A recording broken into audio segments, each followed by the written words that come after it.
Alright, there we go. Looks like we are live. Hooray! Good evening, everyone. Welcome to Dumb Ways to Die, where we are playing one of my favorite adventure games ever. Conquest of the Longbow, The Legend of Robin Hood, which for some reason is called The Adventures of Robin Hood in this game window, but I already went over that last time, so I won't belabor the point. Welcome to Sherwood Forest. What is your pleasure? Let's restore.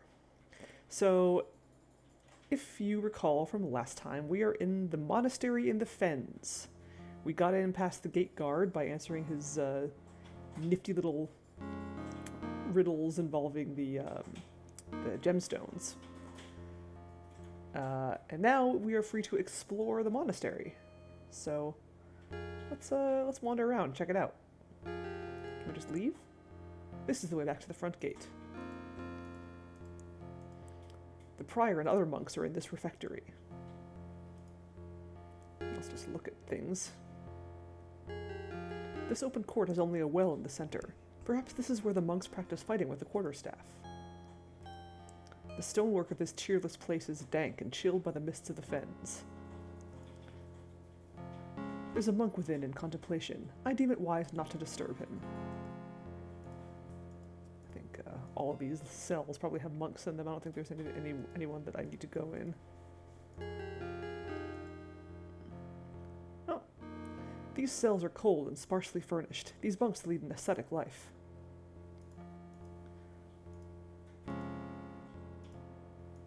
Some of these don't have monks in them, but I don't think any of these have anything we need to worry about. But let's do a circuit of the cells just in case.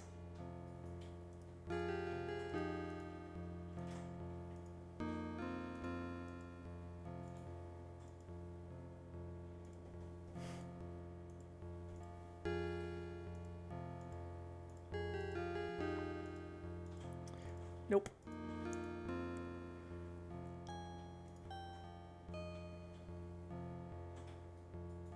It seems to be used as a kitchen, but it's as barren and uninviting as the rest of this dreary place. It's an empty room.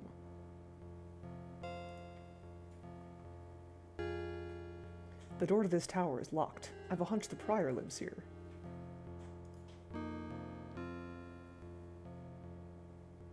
There are spiral stairs leading upward in this tower.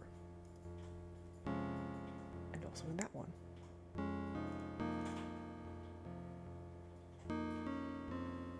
A monk stands guard over a prisoner that's being tortured in this tower. Great. Torture room.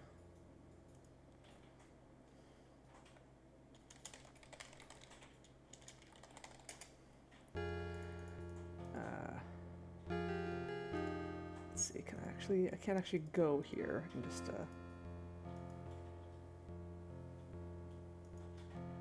prior and other monks are in this refectory. Ah, here we go.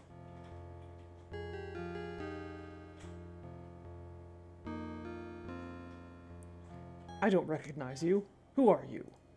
I am, Brother Eustace. And what do you here, Brother Eustace? I've joined your order so that I may serve Prince John as he deserves. As he deserves. Then you're welcome, Brother Eustace, if you can fight. There's not a one of us that wasn't a soldier before we donned the black robes. There are those with good cause to fear the skill of my arm, your worship, or I would not be wearing this robe. Technically true. Robin is telling the absolute truth. Good. We'll have to put it to the test soon. Have you sworn to obey the vows of our order? Oh, I've made many a solemn oath, never fear. Have a care, Brother Eustace. Your tongue is a mite slippery for a man who has sworn humility and obedience. Please, pardon me, your worship. Very well. But we are strict here. Any infraction is punished with lashings. Remember that. Sir, yes, sir.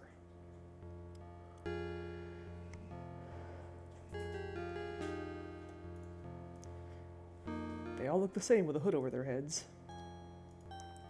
The Normans who built this fortress must have left behind this effigy of a Norman knight. The torches provide the only light and warmth this room has. The tables are old and much used, probably left behind by the Normans. The benches look to be of the same worn vintage as the tables. It's a miserably cold floor. More cold and unfriendly stone. The doorway is open, but I can see little in the darkness beyond it.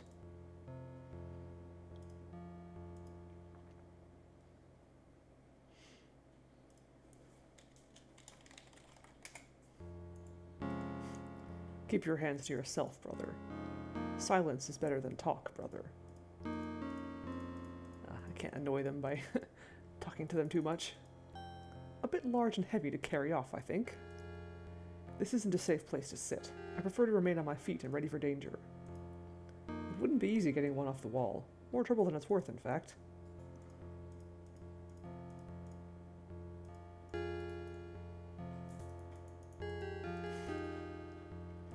I give money to the monks? Have you forgotten our vows of poverty and obedience? You should have turned this money over to the prior. Well, excuse me.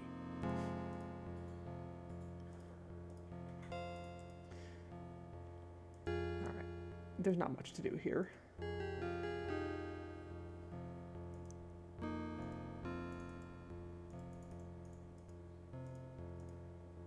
Can't go in there, that's locked. What's up this tower? I see desks and scrolls inside. This is a room set aside for study.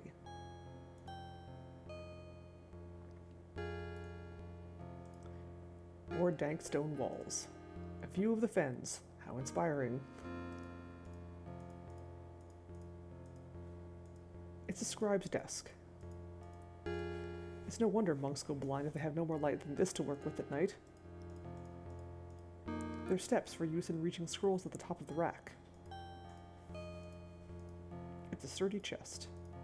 Someone has been studying here.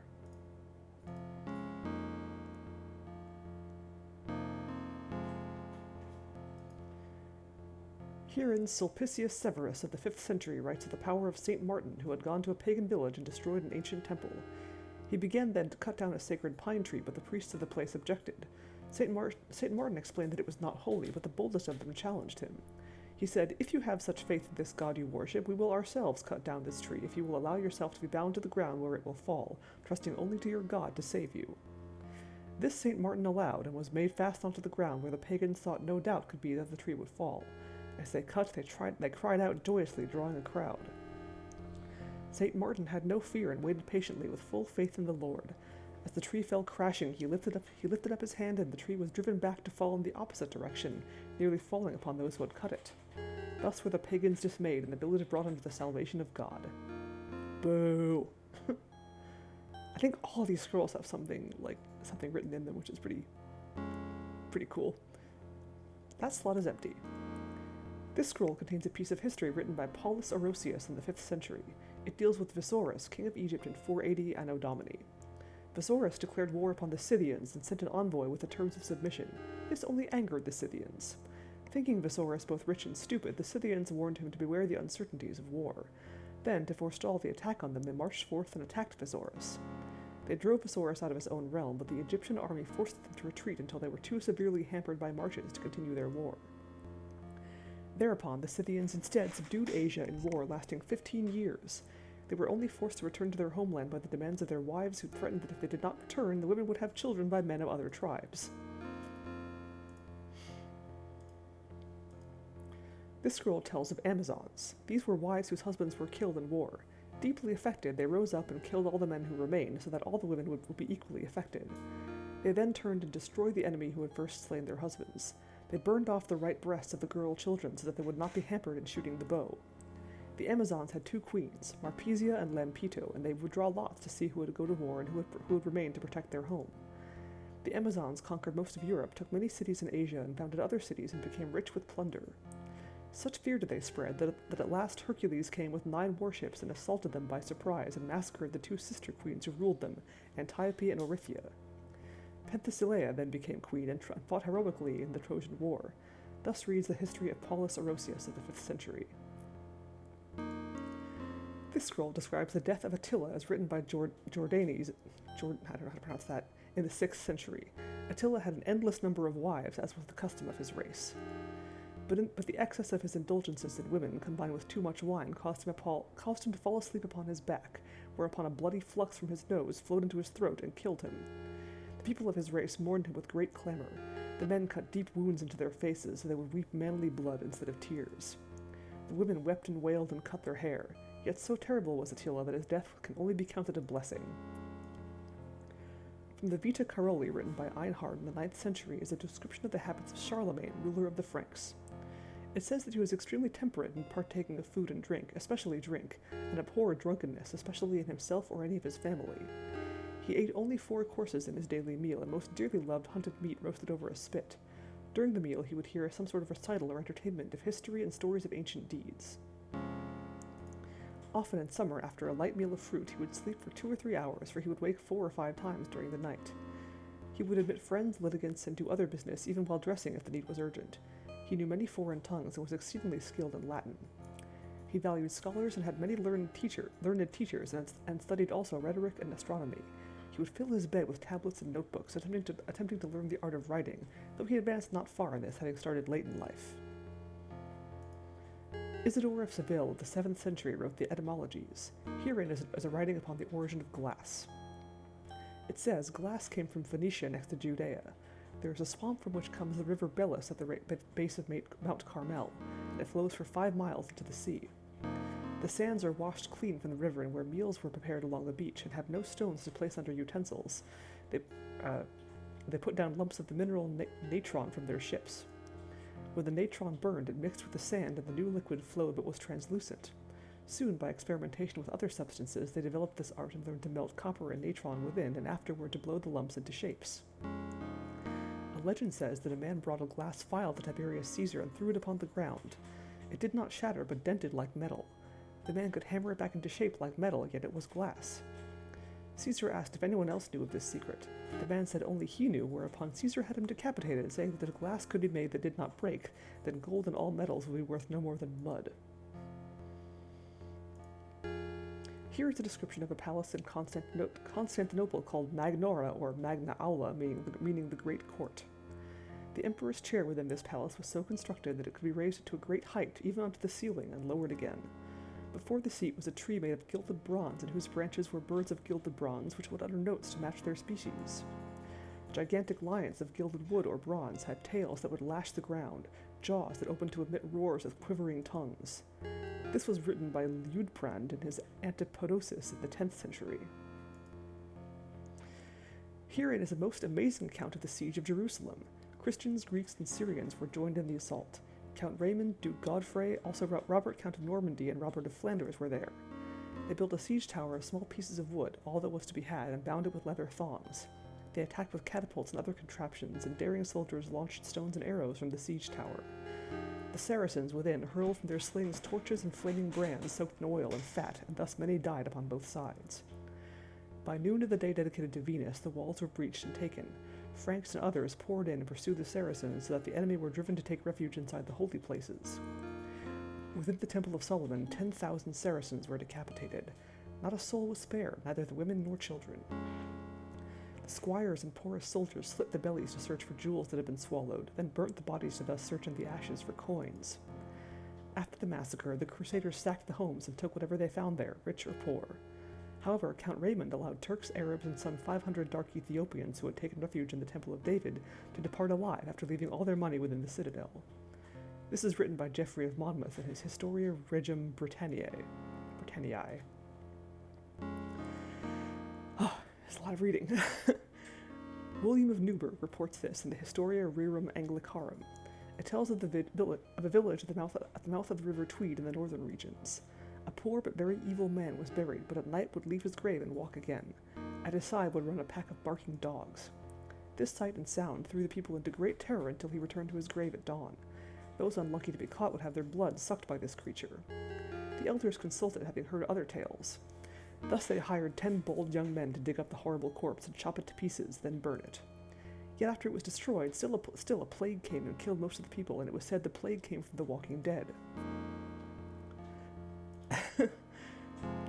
See, that's kind of why I'm hesitant to stream visual novels like I have the first chapter of Higurashi, And I kind of don't really want to stream it because all I'd be doing is reading the whole time. But I don't know. Maybe people want to see that. I'm sure there's someone who wants to watch that. And this is just one small part of this game. This is not just all I'm doing is reading. This is just, like, literally one screen. Hello, Mind Cozy. There is no notation of the writer of this scroll, yet it seems to speak of the history of this very fortress turned monastery. It speaks of the Ignis Fatuus, the will-o'-the-wisps, whose name means foolish fire. These, it says, are the spirits of the dead, those who have drowned in this fens. It speaks also of the guardians of the gate, and names them thusly: Cogito the thinker, Malitia the malicious, Ineptus the foolish, Vocalis the speaker, Iunius the hungry, Hilarus the jolly, and Deformus the ugly. It ends with this: when you've touched the face of wisdom and the face of that which hungers, then will the fool's tongue be loosened and the path made clear. That is actually important. We're going to want to know that. Okay, good. Yeah. And yeah, I totally am one of those people who will, like, if I, like, I will read literally every book I find in a video game. Alright. 'Tis from an Anglo-Saxon manual of astronomy written but a century ago. It notes how the sea flows according to the rising of the moon, and that a tree cut down during a full moon will be harder against worm-eating than those cut down under a new moon. It is not stars, but fire that falls from the sky, being fire which flies from heavenly bodies, for stars are fixed as God placed them in the firmament, and cannot fall as long as this world endures. Yet the moon, sun, evening, and day star, and 3 other stars are not fixed, and move in their courses through the heavens. Septem planetae, these 7 are called. Okay, wait, let me read that one again, hold on. Write down... shoot, I don't have a notepad on me right now. I got a sticky note. Just write on that real quick. Okay, so...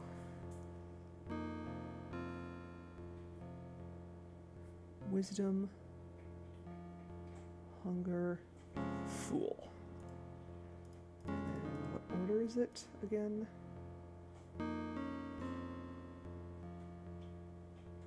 Okay, so the first one, basically. Let's see, 1, 2, 3, 4, 5, 6, 7.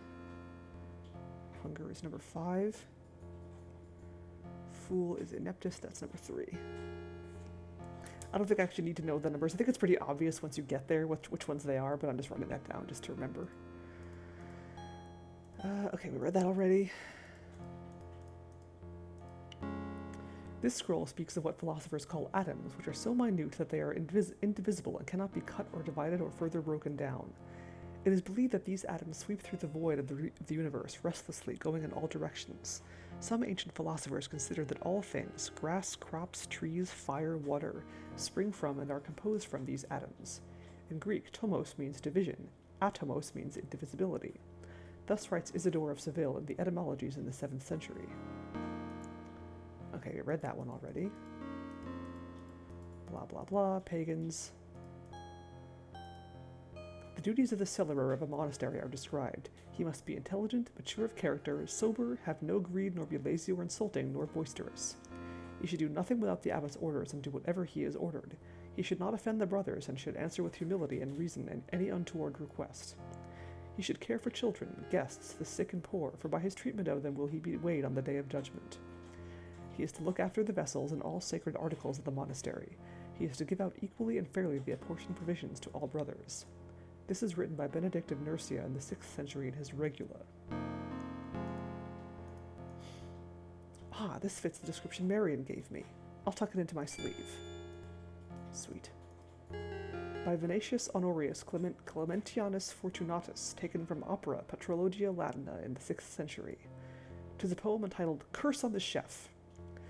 Black-hearted wretch, all caked in smoke, face like a stew pot smeared with soot, like your utensils, filthy black, you 3-legged pot, you slimy pan. You don't deserve these verses mine. I'll make a charcoal sketch instead, whose shameful likeness will recall a pitch black-hearted man withal. And 'tis followed by Take It Easy, which reads as follows. Drop business and lawsuits on the Palatine. This festive table bids you dine and wine. Let din of law and wrangling cases rest. The day is joyous, to relax is best. That, I believe, is all of them. Are they chained depending on where I go? No. Okay, that's all the same.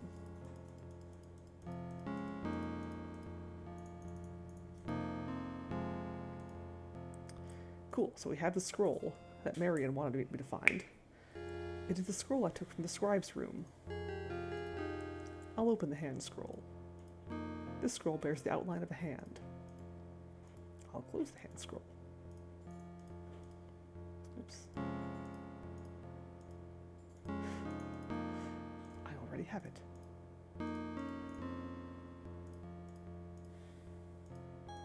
Okay.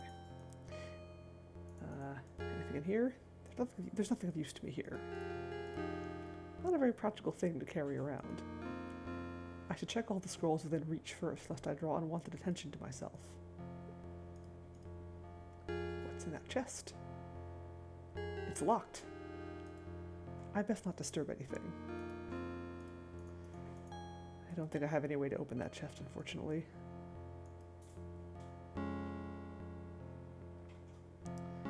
Alright, cool. There's surely more to find in this monastery than just that scroll. At the top of these stairs, there's a locked door with a small barred window. Through it, I see a small prison cell with no one inside.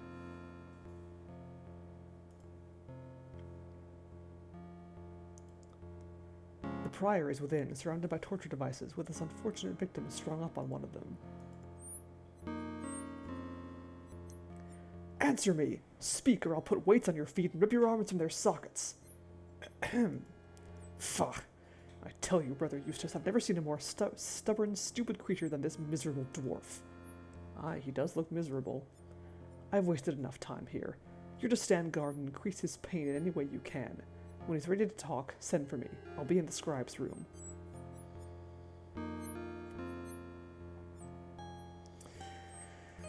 Yeah, we certainly can't leave this monastery without checking out the torture room, huh? Mist from the fens slimes the dank walls. It's too high and small to afford any means of escape. The ropes of the strappado are designed to slowly tear a victim's limbs from their sockets by the weight of his own body. It's a hideous device known as the strappado. Who knows how many victims have hung in torment from these chains? This place is overrun with rats. Whatever it is, it must surely have an evil purpose. I've never seen such a thing, but I can guess its purpose is to cause physical torment. A bucket of water for reviving tortured prisoners. They'd make good rats too, but I've no time for that now. Yeah, what do you want? The straw strewn upon the floor does nothing to hide the stench of blood and fear. It smells of the fens. I'll leave it be. The filthy straw on this floor is more than I care to smell, let alone touch.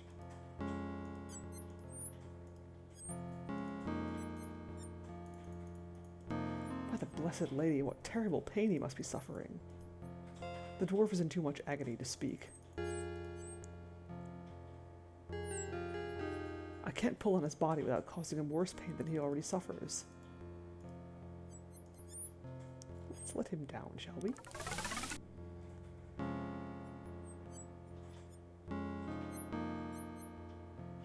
You set me free, but the prior bade you... Shrivel his black soul. I'm no servant of his. Such kindness makes you a giant among men, and men are giants indeed when I am amongst them. How can you jest when you still shake with pain? But I am Fulk the Jester, don't you know? Court Jester to God save him, Richard Coeur de Lion. I apologize for my terrible French. What? You're King Richard's own jester? Then our king is free? I will never betray my beloved master, so if this is some filthy trick to win my trust... Nay, listen well, I will place my life in your hands to show my good faith. I am no monk, I am Robin Hood. Hey, tall beer dude, yeah, you sure did. Welcome to Nottingham Forest, have a torture room. Oh, sorry, should that mean something? Only that I'm the most hunted outlaw in all England. You have but to whisper my name to these monks and I'm a dead man. Pray pardon me. I've been on the Crusades with Blessed Mary protect him, our beloved king, for many years. Alas, he's still a prisoner in Europe. Hey, Knox. But how came you here? My master sent me ahead of him, so I escaped Leopold's ambush, but upon reaching England I fell into Prince John's hands, made suffocating and awful. He turned me over to these monks, who seem to know you well enough. I swear by the Virgin Mary I'm not one of them. The prior swears by the Holy Three, yet he tortures me. How would you have me prove myself, Folk? Why should you want to? As I love my king, I swear I will not leave here unless I take his devoted servant with me. And I will not leave here without my verses. I beg your pardon? They're written upon a ragged bit of scroll wrapped around a wooden cylinder. The prior, may the devil feed him dung for eternity, has taken them. The prior seeks to decode the secrets of my verses, but he must not, or I will have failed the trust my king placed in me. Return my scroll to me, and I'll never doubt you again. He's a stout fellow, and truly loyal to the Lionheart to have resisted such torture. Folk is awesome. Ah, it hurts! Please don't try to move me yet. There's nothing more to say, monk or hood, whatever you be, unless you return my verses to me. How about this scroll? You wish to give me a hand, I see, but I have 2 hands, and that is enough for any man, and so I should leave it in better hands, with thee. Check out this cool emerald half a heart. Precious this may be, but my verses are more precious still. I will take nothing from you but my scroll. Alright, let's go find a scroll. Another one. The prior said he would be in the study room, so that'll be up this way, where I just was.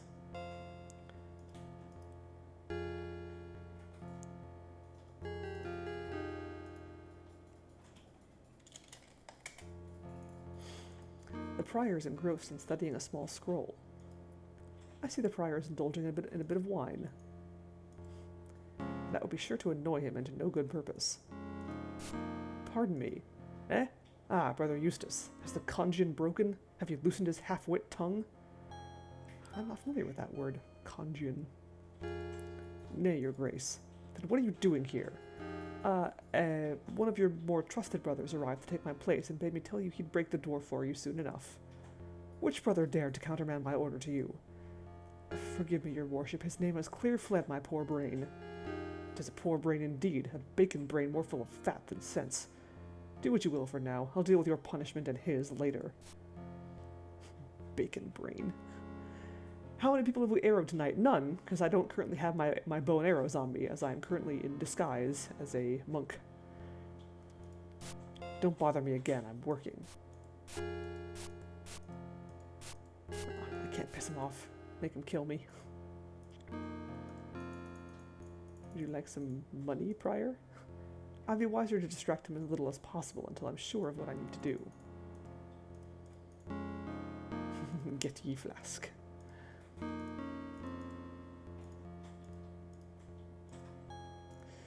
Alright, so what we actually have to do here is this. Allow me to refill your goblet, your worship. You stupid, clumsy, worthless... Pah! Clean up this mess. I'm going to my tower to wash out my robe. Oops. I, clumsy as a fox, your worship. It's a good thing I was careful to knock over the goblet in such a way that the scroll wasn't damaged. Let his worship clean it up himself. It's a ragged scroll covered with what looks to be lines of verse. A yoink?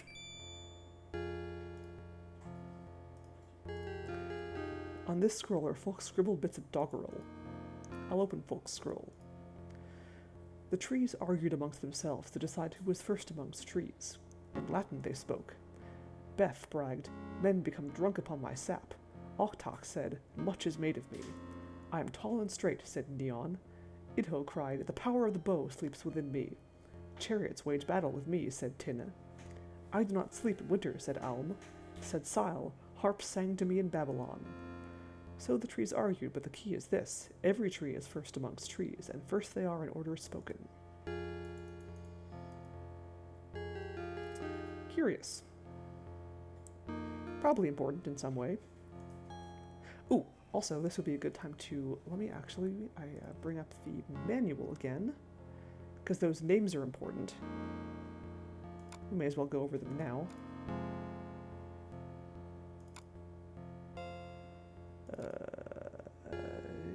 There it is. Manual.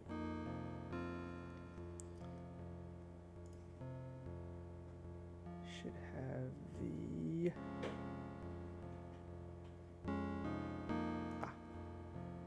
There we go. Coats of arms, Nyman's Morris. Here we go.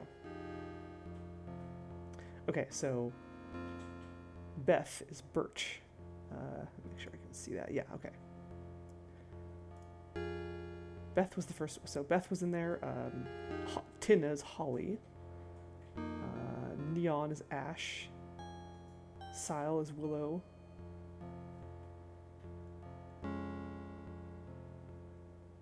Is that it? I thought there were more in the thing. Hold on. The prior's no longer here in the refectory.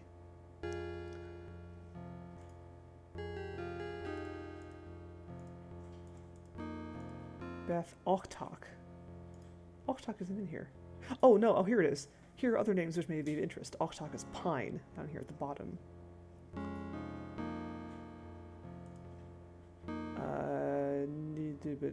Tall and straight. Said neon. What was I saying that was? That's ash, right? Idho, power the bow. That's you. Tina, chariots wage battle with me. That's holly. Ilm does not sleep in winter. That's fir. That's here at the bottom here. And Sile is willow. Yeah, okay.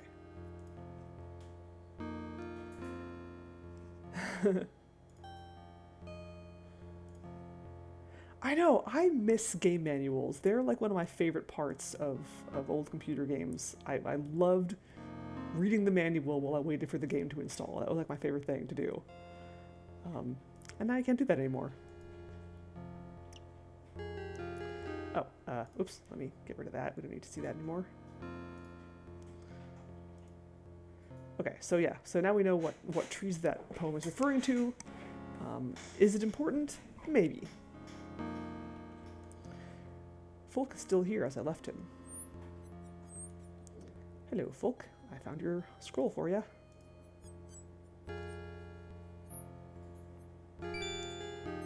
Bless you, hooded Robin Hood.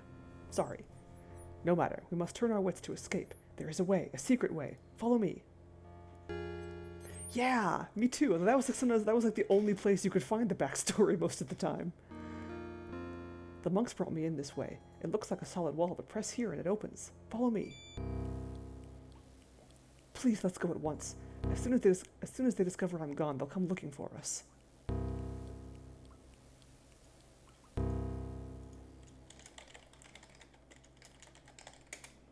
All right. It looks deep enough to drown in. This small secret dock has been built right into the massive walls of the fortress.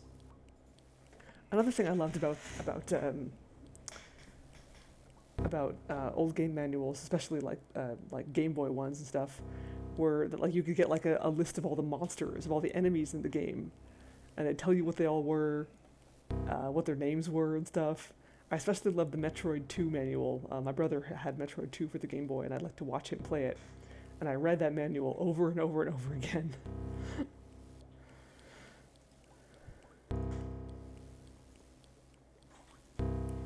Yeah! People could be like, game companies were like so creative with their manuals most of the time, and that was so great, and they don't do that anymore. It's sad. It's a shallow draft boat, exactly the same as the one which brought me here. He looks truly frightened, far more so than before. What troubles you so, my friend? You were so brave before. A gypsy foretold that I'd one day die by water. I hate the water. Aw. The metal grate is heavy and solid, yet there must be a way to raise it. Perhaps I should ask the dwarf. Folk, how did they raise the grate? Forgive me, I've no idea. I was blindfolded until they brought me inside and set me on the dock. This gargoyle has a thoughtful look. What a malicious-looking gargoyle this is. This is a foolish-looking gargoyle. Quite a mouth on that gargoyle. This gargoyle has a lean and hungry look. I'd say this gargoyle was sculpted by someone with a sense of humor. What a particularly hideous gargoyle. Oops. Even though this boat terrifies me, I'll not leave it until I reach the shore of these fens. The mooring post is used to secure boats to the dock. Please, let's leave at once. It's bad enough I must get in this flimsy boat.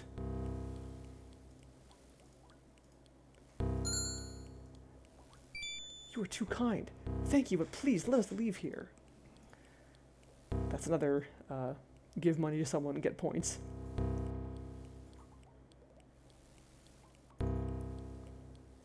Oh yeah, concept art, yes.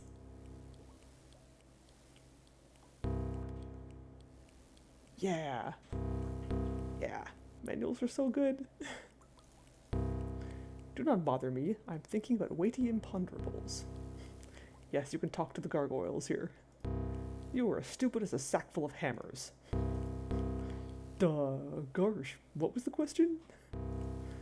When I howl, the rocks listen and the stones obey. Beware of my voice, for it is the voice of death. If I were not stone, I would leap from here and devour you. You look delicious. are we are we having fun yet? Do not look upon me. I am utterly deformed. A curse upon the stonecutter who gave me such a face.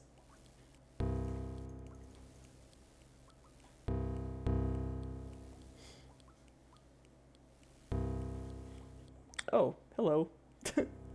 As I suspected, you've trapped yourself. Will you surrender or... Rotten hell! You'll be there before me. Vocalis, speak. Aye, master. Call death down upon the head of yonder sinner. Welp. Robin Hood seems to get hit on the head a lot in this game. I totally did not remember that was a thing that could happen. Well, cool. Alright, so...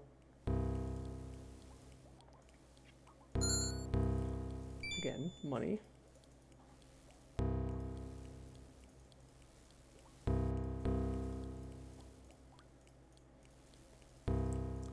Okay, so what we actually have to do is... Remember that scroll that I wrote down from the study room? So wisdom, hunger, fool. So that's the wisdom one. I can't reach it from here. I can tell from here that I couldn't possibly raise that grade by force.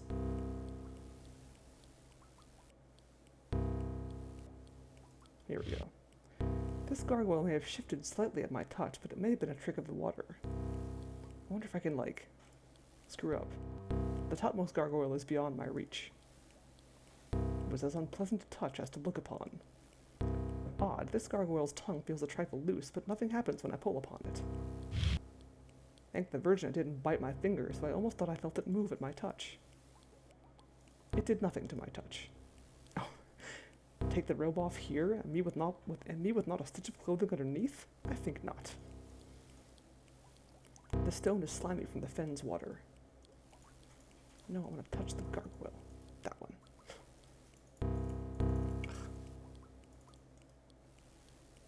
Okay, doesn't even want to bother with that one. Okay, so I didn't do that the right. So wisdom, hunger, fool. There we go. Ah, now I found the means to loosen this fool's tongue. And this is the hidden counterweight to raise the crate. I'm a little disappointed that doing it in the wrong order doesn't kill you. You've done it! We're free! Shh! Listen! They've discovered our escape. Thank the Blessed Lady, the fog is so thick on these waters. It'll hide us until I reach the shore.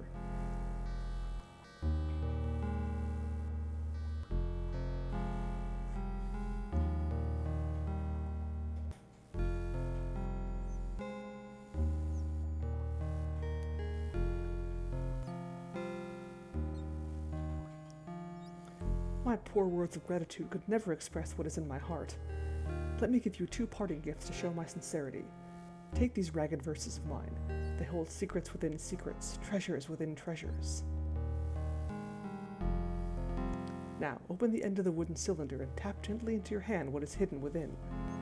By the Virgin, a magnificent ring of lapis lazuli set in silver. No ordinary ring either. My master, God save the king, saved the life of a magician during the siege of Jerusalem. The magician gave him 2 magic rings, the ring that commands fire and the ring that commands water. The abbot of Nottingham, may his brain be infested with leprous maggots, has taken the ring that commands fire for himself. Whosoever wears that ring cannot be harmed by fire, however hot. What you hold in your hand is the ring that commands water. In truth, it commands elemental spirits or other such beings that live in watery places rather than commanding the water itself. I bid you to keep it safe until my master can come calling for it himself. And I charge you, if ever you can deprive that fat scabrous abbot of the fire ring, you'll be doing your king a noble service. I give you my word to put my wits to it. If it can be done, I will find a way. Then I commend to you these bits of tomfoolery that I call verse. Within them you will find the key to unlock the ring of fire. Farewell then. I'm off to find Queen Eleanor and serve her until my master, bless him, is returned to us. Farewell, folk. We shall meet again if God wills. Bye, boat.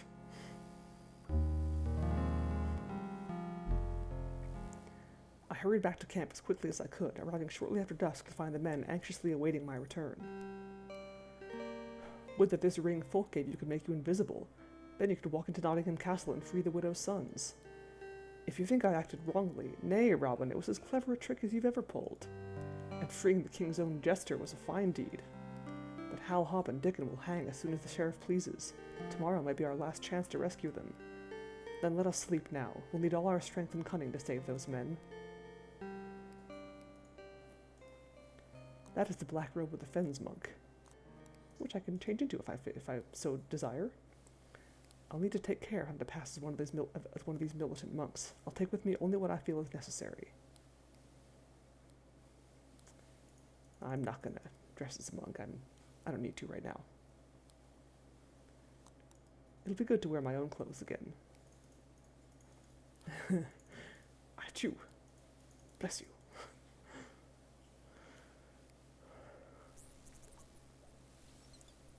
You're looking thoughtful. Will says he's just gotten word that Hal, Hob, and Dickon will hang at sunset today. Hob and me grew up together. He's like one of my own brothers. Much, I swear I'll do all I can to save them.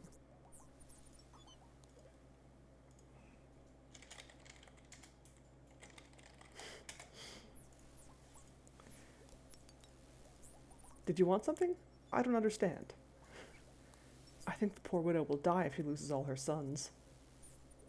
I think I've already given him money, but let's give him a little more just for fun. Oh, thank you, sir. I'll take it to my family. Aw, nay, I can't take that. Ooh, didn't get a chance to look at this cool ring. Lapis lazuli is set in a ring of silver. Nay, I couldn't take such a thing. Nay, I don't know how to read. That's much too fine a thing for me to touch. Alright, so we need to figure out a way to get widow's sons out of prison. We also should probably talk to Marion again, because we have this scroll that we retrieved for her. Let's go visit the widow, see how she's doing.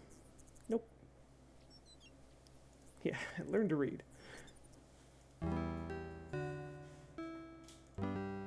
Oh, no Marion. Okay.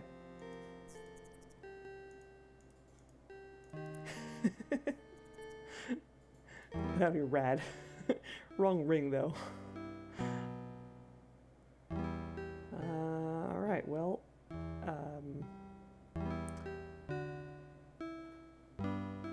I could wander around in town, but I already pissed people off as the Fens monk, so I guess I'm not getting into to see anyone that I probably should go see. So instead, let's go bother Watling Street. There we go.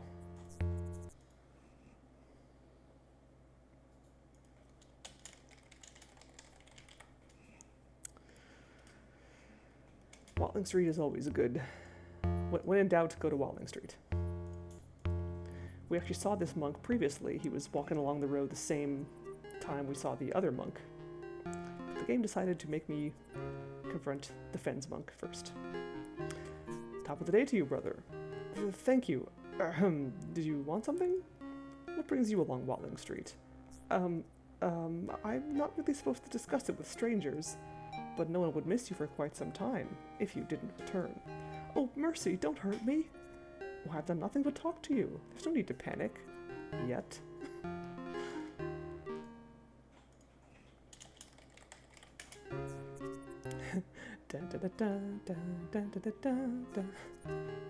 He's as fat and soft as most of these monks are from St. Mary's Abbey. They'd be too pampered a life. You wouldn't harm a man of the cloth, would you, sir? And how is it that a man of the cloth requires so much cloth to cover his enormous belly? What are those who go hungry while you eat well? And those who are forced to toil upon the abbot's grandiose abbey under threat of excommunication. You'd really have to, take that up with his grace. Feh, what a useless, bloody conversation this is. Aye, you're right. May I go now? I'll think about it.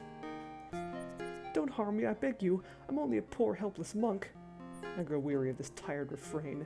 Have mercy.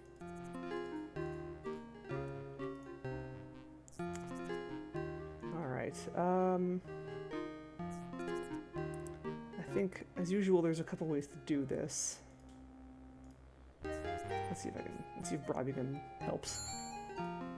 Oh, God bless you, that's generous of you. Thank you very much. May I leave now? Aye, as soon as you give me your robe. But I can't do that, not even for a donation. I grow unhappy with you, monk. Have mercy. Please don't hurt me, I beg you. I'll think about it, monk.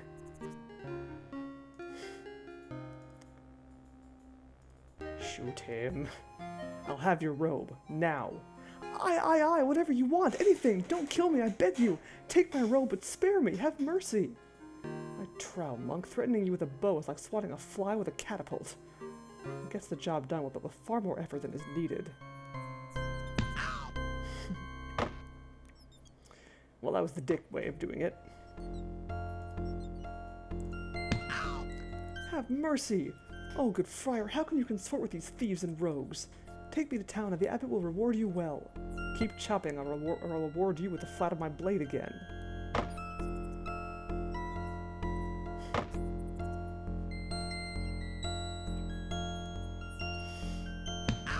Robin, well, you make a fine figure of a monk in that robe. Bless you, my son. Take good care of our guest. I'm off to Watling Street.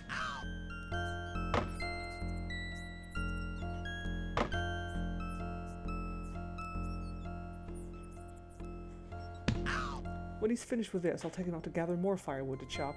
He'll know the true meaning of honest work when I'm done with him. Have mercy! Smack.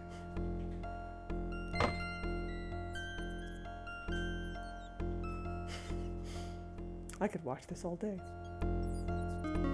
Alright, see, I lost points for doing that. So, let's do a slightly less dick move approach. Let's also see what happens if I call my men. I hardly need my men to deal with this cowardly fellow. Instead, let's just push him around. Don't hurt me! I beg you, don't hurt me! Don't be a fool. I scarcely touched you. You're the spine of an earthworm. I've nothing to please an outlaw, neither gold nor silver. Have mercy. Come now, there's no need for such fear. There isn't? I may go my way? Nay, you have something I desire greatly. Your robe. But... Is that a problem? Oh, nay, whatever you want. The robe is yours if you'll just spare me. That's better. A visit to my camp will refresh you. You can learn the value of good, honest labor. Have mercy. That's what I gotta do. You just poke him, and he folds immediately. Same conversation.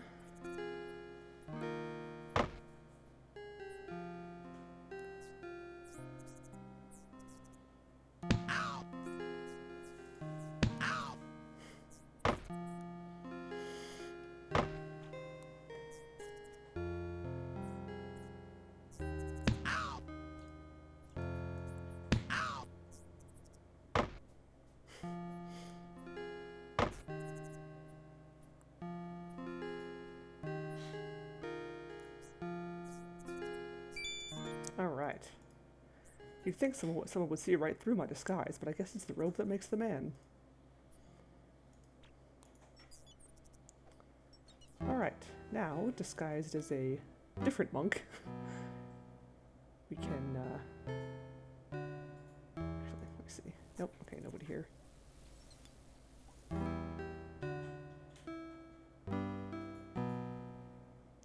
We can't really go to the fens in this outfit, unfortunately. Oh, well, Widow's not here. To Nottingham. Stop off at the cobbler real quick just to see if this lady has anything new to say. If you've been wanting any sewing done, I'm at your service.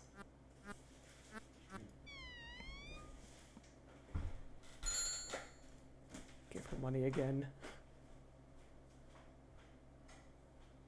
What's this for, then? Your robe don't look in need of repair. It's charity, madame. What, from a monk? Oh, I mean, thank you kindly, brother. You don't get any points for doing that, but, you know, it's kind of fun to see her different reactions to my different disguises. Can I get in here? Good sir, please allow me to administer to those poor souls in your dungeon. They're only outlaws. Are they not lost sheep? Surely you would not send them to their deaths unshriven. It's not for me to say. I have orders. No one is to be admitted. Damn, well, so much for that idea.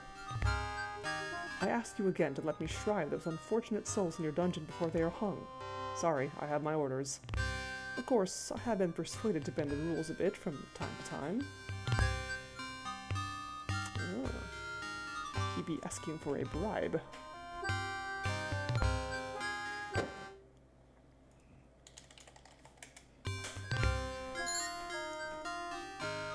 I wonder if this gift would soften your heart, for I dearly desire to shrive the souls of those poor outlaws in your dungeon. You'll have to do better than this, brother. I've orders not to admit anyone.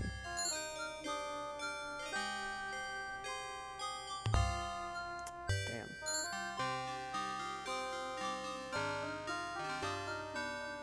My son, I cannot bear the thought that any man, even those villainous outlaws the sheriff plans to hang, should go into his death unshriven. Will this move you to compassion so that I may go to the dungeon and administer unto them? I'm deeply moved, brother. Your plea has touched me. Tightwad, I know, right? Greedy bastard. Roger, Giles. Escort this monk to the dungeon and let him speak to the prisoners, but make it quick. This monk is here to give the outlaws their final blessing. You'll have to do it through the trap door. At least allow me to hear their sins alone. You can wait for me upstairs. Sorry, can't leave you alone in here. Get on with it.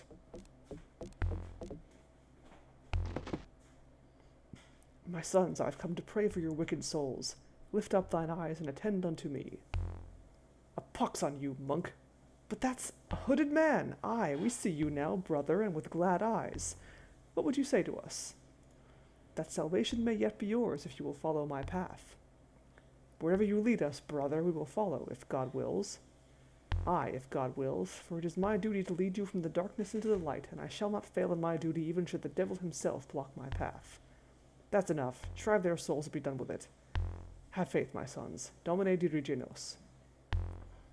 Come with me before the sheriff comes along and has our hides for letting you in at all.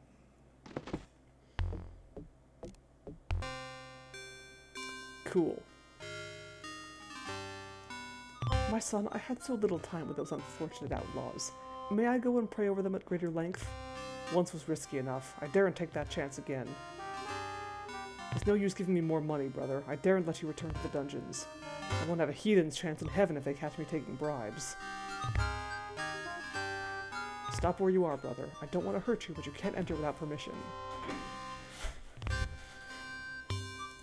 He had no trouble kicking me when I was dressed as a beggar.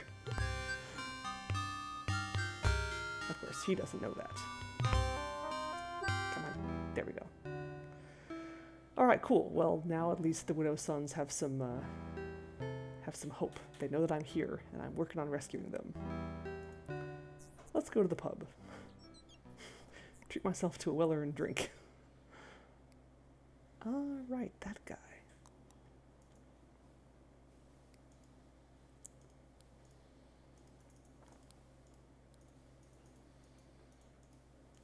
Oops. after, bartender dude. You don't look familiar. You must be new to the order. Aye, that I am. Would your hospitality to a newcomer extend to a sample of your brew? It might, if your miserly abbot bothered to pay his bill. What's more, he never sends back the casks, so I'm of no temper to be generous. Go ask him for free ale. Ooh, I wonder, can I just buy a bunch of booze and drink myself to death? That's usually a good way to kill yourself in adventure games. I think it's what, a halfpenny? It's about time the abbot sent some money. Nay, that's my own money. Oh, very well. That quenches the thirst well.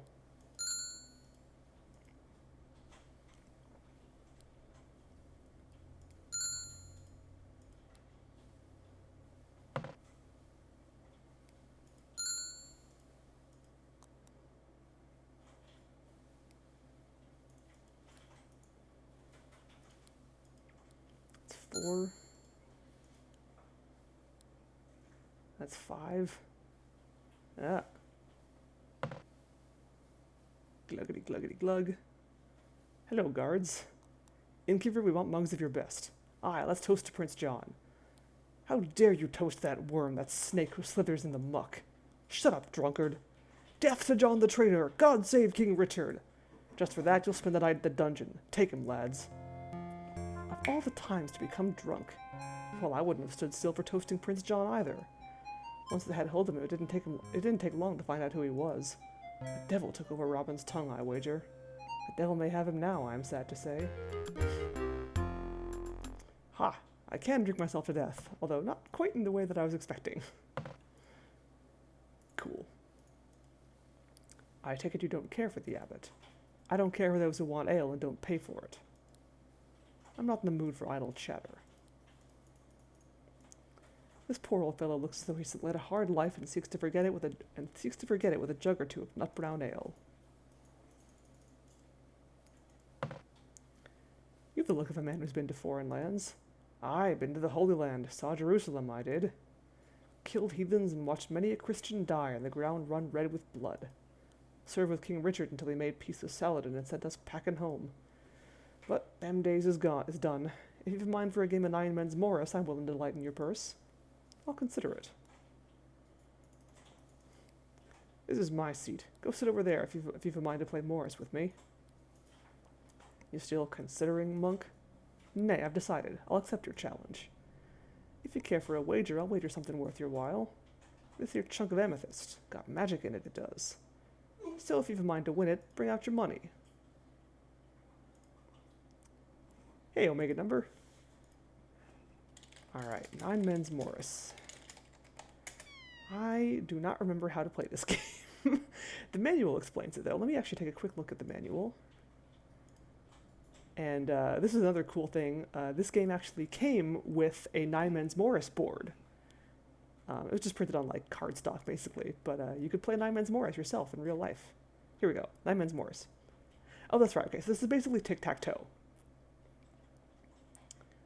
2-person game. Each player has 9 pieces. The object of the game is to create mills and remove your opponent's pieces from the board until he has only 2 pieces left or is unable to make any moves. Right. Right, so you got to line up your pieces so that they're connected by lines. These are valid mills. This is not, because they're not connected to each other.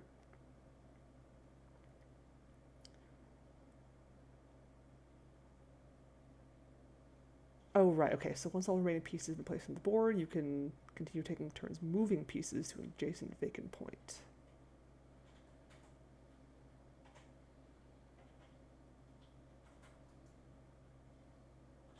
Right. Okay. Okay. I remember how this game works. I did, yes, Omega number. I did eventually figure it out, and I finished it. It's pretty good. It's not like, you know, an amazing game, but it's pretty good. I mean, for a free game, it's definitely worth the playthrough. Okay. A leg of mutton that's seen better days. Cleanliness is not one of the Maybe you're scared old Harry is too good a player, eh? Alright, I'll play this game without a wager. I'll be generous and let you go first, monk. No, I want the wager. Cleanliness is not one of this innkeeper's virtues. A mangy old cat he is. A fat ale-drinking cat she is. Wasn't me who spilled it. Yeah, I got stuck on the disguise for a while as well. That was a really kind of stupidly designed puzzle, I have to admit. Like, that was... I wouldn't say that's quite up there with the Gabriel Knight cat hair mustache puzzle, but it was, like, in the same vein. Kind of like, why would you have to do all that? That bone is only fit for these tavern cats. I'm here to play Morris, not to pet cats. Lies. I'm here to pet cats. Take your turn, monk, or am I meant to wait, or am I meant to wait till doomsday? I don't need that. The Nine Men's Morris game is carved into the surface of this table. I've seen such men before, whose love of a game has driven all else from their lives. Whatever I take from him, I'll do by wagering and playing a fair game, not by force. I've no patience for chattering monks. Shut up and play. Okay, wait, let me restore, because I actually do want to play for his wager. These are all my pieces, hand-carved them myself, but if you play a game, I'll let you use them. I'm waiting for your wager, monk, if you've any to make.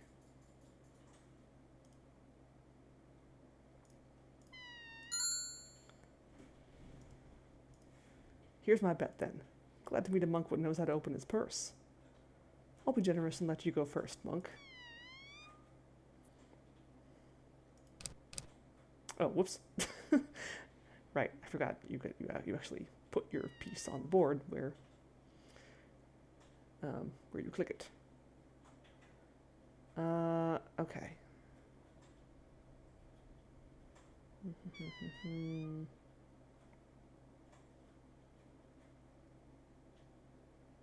well, let's do that.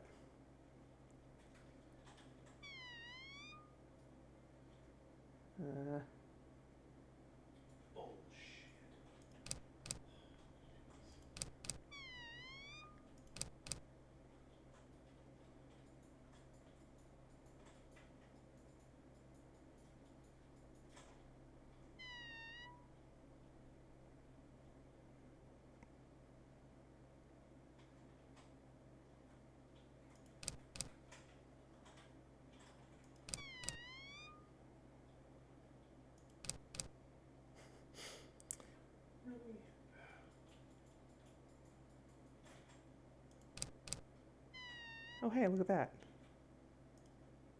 Oh, whoops. Oh, there's not a piece there, monk. Oh, okay, yep. So we ran out of pieces. Now what we have to do is move pieces. Ooh, and that's not good, because I've left myself in a position where he can move this piece up here, and he'll make a mill. And I don't have any places to put my pieces where I can make one, unfortunately. Well, I'll just do what I can, and I'm definitely rusty on this game. Here, let's do that. Move that there. Oh, he actually did not move his piece where I was expecting. Interesting.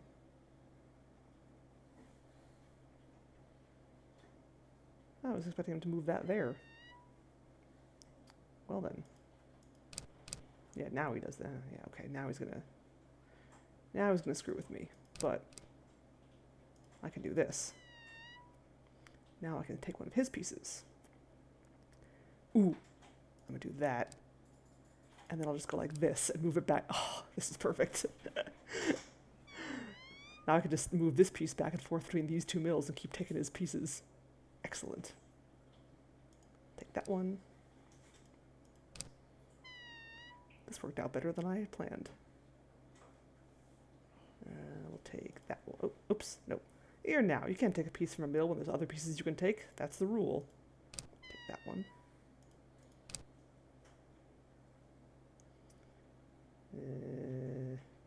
Take that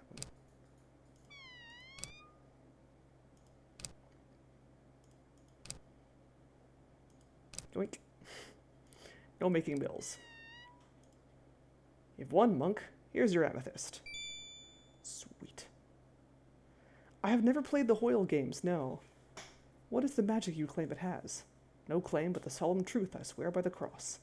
Put this into your mug or goblet and you can't get drunk, no matter how much ale or wine you drink. But surely you could have found a use for this yourself. Me? What do I be wanting with a spell that keeps me sober? Don't be a fool. But be warned, you can only use it once. And what then? It dissolves is what? A heathen sorcerer put a spell on it, and that's all I know. Another game? I've had enough playing against you, monk. The piece remains where it was placed. Leave them pieces be, monk. They're mine, and I'll take care of resetting the board. Alright, cool. That went better than I expected. It's the crystal of amethyst. The crystals are sharp-edged. Alright, awesome.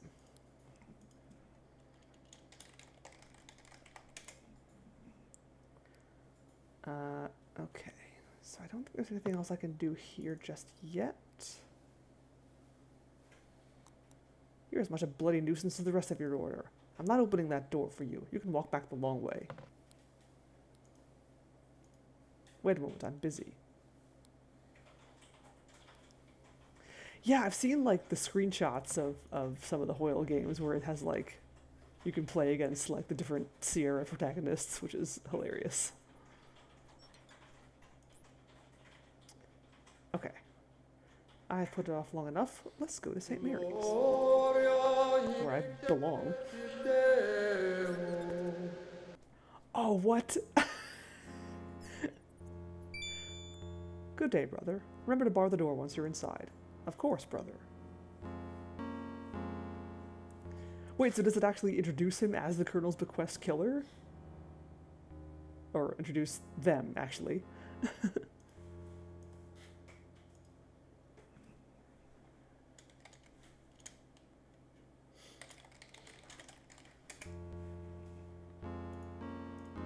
Since there's actually a couple killers in the Colonel's Bequest.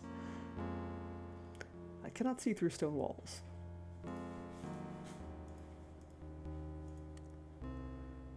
I see the refectory and the abbot is within at the far end of the room. I see a laundry room within.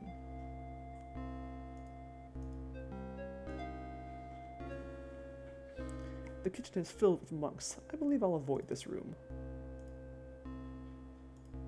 What's here again? Laundry room. Yeah, the main one, yeah. The one who kills most of the people. It is the entrance to the abbey. This door is locked. This barren and blood-spattered room has been set aside for the unpleasant practice of self-flagellation. Ooh. I don't think I fully understood what self-flagellation was when I played this game as a kid. Now I do. Ugh. These monks don't lead such a hard life with quarters like these, but they've nothing I want. Let's check all the rooms. If I recall correctly, there's a funny message in one of them. Don't remember which one.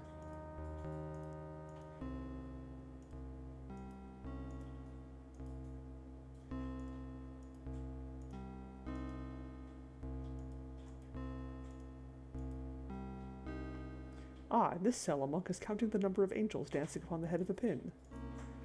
Not that one, there's a different one.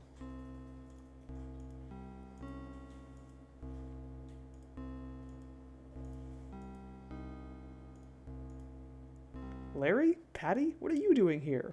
No, this isn't the Nottingham Swinging Singles Health Spa. That isn't the one I was thinking of, but yes, that's funny too.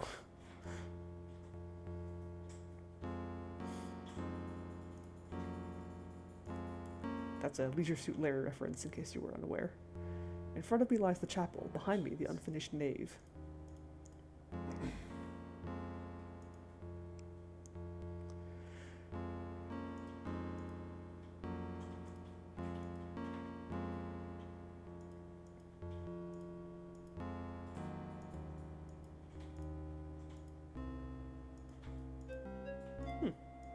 I thought it was in one of these rooms.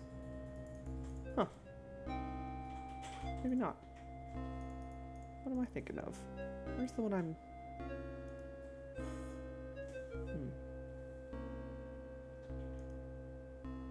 Can I just walk into them? No. Damn. There's the room I was thinking of. Oh well.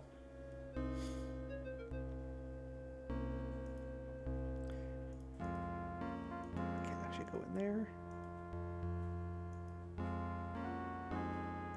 That door's locked. I see a laundry room within. It's a small laundry room, nothing more. Only an ordinary bucket. The shelves hold dyed wool, ready to be made into more robes. The tub is filled with dirty water and half-done laundry. One expects puddles in a laundry room. There's just a bucket and some rags lying on the table. 3 freshly washed robes and sash belts have been hung to dry. It's the door through which I entered. I could hardly carry that around. Nay, can't think of a use for it. Raw wool doesn't seem useful. Nothing here I want. Good, they're mostly dry. Nothing worse to carry around than wet wool. It's a ceramic jug. Probably contains the brown dye they use on these robes.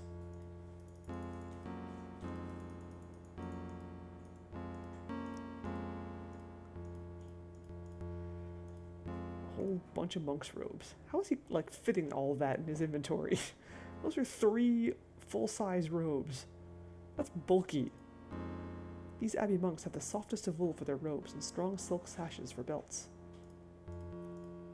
I can only wear one at a time. Not with that attitude. The commute's kind of a pain, but it's not that bad, actually. Like, I'm used to the drive. I've made it a lot, like, many times before, so it's not like it's anything new. It's just I gotta do it every day now, which, I mean, it's livable. I can handle it. Bag of holding, yeah, seriously.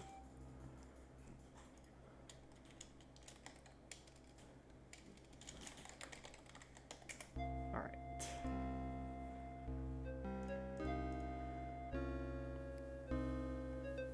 Refectory. 'Tis a refectory, well built of stone. Aye, 'tis a window. Clearly, 'tis a fireplace. The tables are built of fine oak. The chairs are well made to match the table. Why be half-bowled? If I'm going to sit, I should sit at the abbot's right hand. Better to get a look at that box on which he's working. The large, richly woven tapestry covers nearly the entire back wall. It's extraordinarily thick and heavy.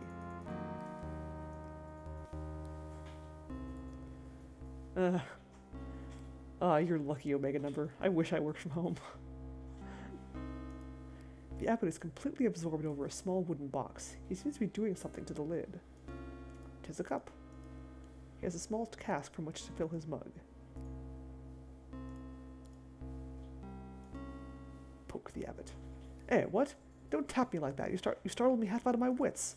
But since you're here, this bloody puzzle box is driving me mad, and I'm down to my last mug of ale. Trot over to the pub and get me more of his most potent brew.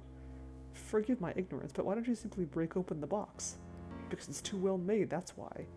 And besides, it's supposed to contain a magic ring, a perfect ruby set in flames made of gold, and I'll not take any chances on damaging it. Not that it's none of your business. Be on your way. Shall I take the empty cask with me, your grace? Fie, who cares? For what that innkeeper charges me, he can afford to lose a few casks. But make sure you bring back his best ale, none of that poisonous, scrumpy cider stuff.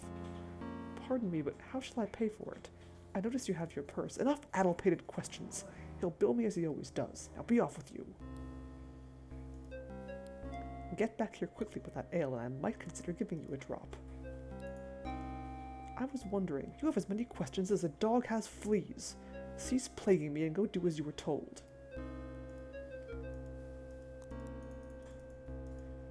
I'll take that cask, please. Thank you. This cask has carried many mugs of ale.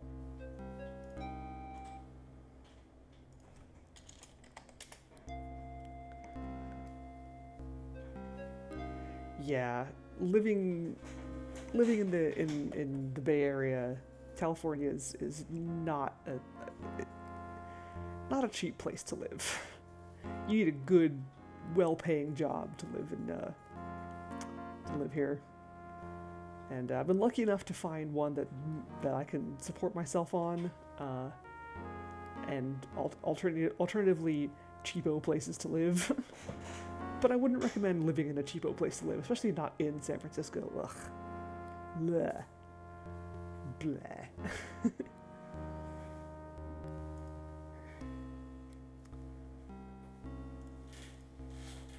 Give the abbot money. I'm glad to see that you haven't forgotten your vows of poverty. Now leave me alone. I must concentrate upon this accursed puzzle box. Now this is a nice chunk of amethyst. Much obliged. I'll just tuck it into my purse. A lapis ring set in silver. So you're the knave the prior wants. Whoops. Giving that to the abbot was rather like sticking one's head in the lion's mouth and then being surprised when it was bitten off. The abbot has a lion? Much, it was an example. An example of what? As I was saying, it wasn't a good idea. If that's what you were saying, why didn't you say so? Much, if you had a brain in your skull, it would perish from lack of use.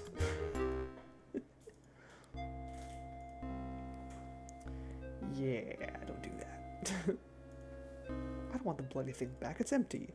You're supposed to be on your way to fill it, you clodpate. Alright, alright.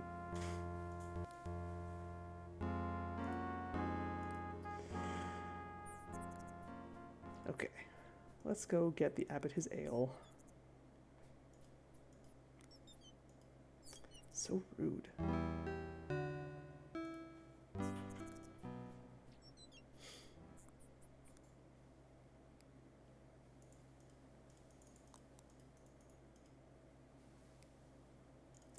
Hey, barkeeper. Innkeeper. I believe this empty cask belongs to you. Well, well, much appreciated, brother. You're the only monk who's bothered to do me this service. Here's a new cask. Did the abbot send payment? Nay, never mind. You were kind enough to bring the cask, but remind him that his bill is overdue. I shall, gladly. If you're in a hurry to get back, signal me from the cellar door and I'll let you in so you can go back the short way. What sort of signal? Like you're trying to open it. That'll be enough.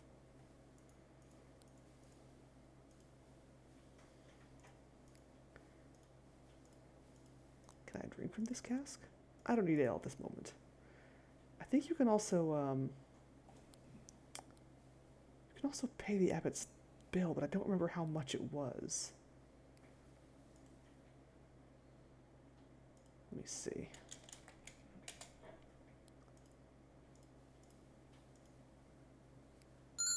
Here, have like a bunch of money. What's this for? I filled your cask. I'd like a mug for myself. Oh. I'll take 1 penny of that and give you 2 mugs. Here's your mugs. Okay. That's not what I wanted to do.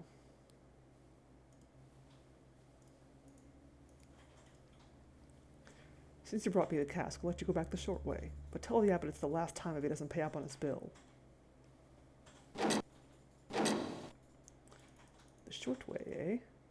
This door can't be opened from the inside.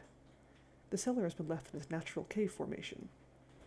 The floor of this cellar is worn sandstone. They look to be sacks of sugar. I can't tell what these barrels might contain. It's a sturdy ale cask, not yet tapped for drinking. They're solidly filled with barley from the smell of it. No use to me unless I plan to brew ale. I can't see need to carry sugar around. Where's tall beer dude? Barley ale, please. Yo. Ever brewed barley ale? The cask is solid and unmovable. It's a sturdy ale cask with a tap for drawing ale. It's the tap for drawing ale from this cask.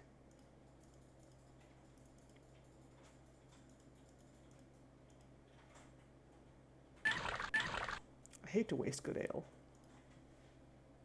Yeah. Ah, the tap unlatched something inside the cask. It's a false front. It leads to a tunnel inside the sandstone. Very clever. The tunnel from the cask leads up into this larger tunnel which forks in 2 directions. Yeah, I need to play Conquest of Camelot too.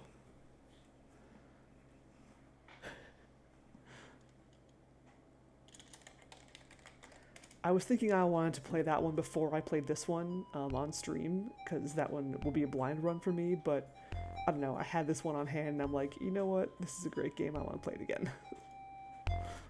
I've been dying to play this game ever since I grabbed it. It's okay. I don't think anybody can hear you that well. Unless you're like yelling, which you're not.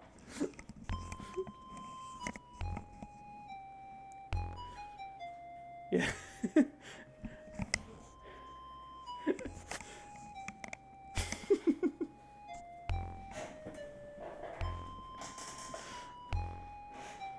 Alright. It seems to go on straight until it vanishes into darkness. By my reckoning, I must run to the east beneath the streets of Nottingham town itself. Did you really hear a naughty word? Okay, maybe they can hear you. Okay, then I'm wrong. I can't tell like how much of like his audio is being picked up by my mic. It climbs steeply upwards, probably somewhere up into the castle atop this bluff.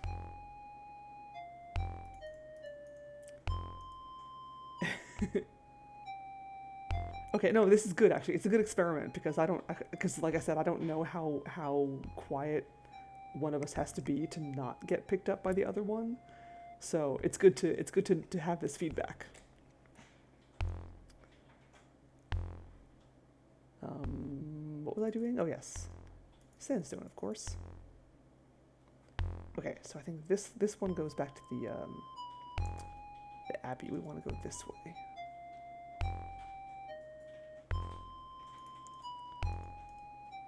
The floor of the tunnel is worn sandstone. After quite a climb upwards, the tunnel has ended at a stone wall with a door in it. Unless my reckoning fails me, this would be about the dungeon level of the castle. I see a tiny peephole in the center of the door. It's the secret door to the dungeon.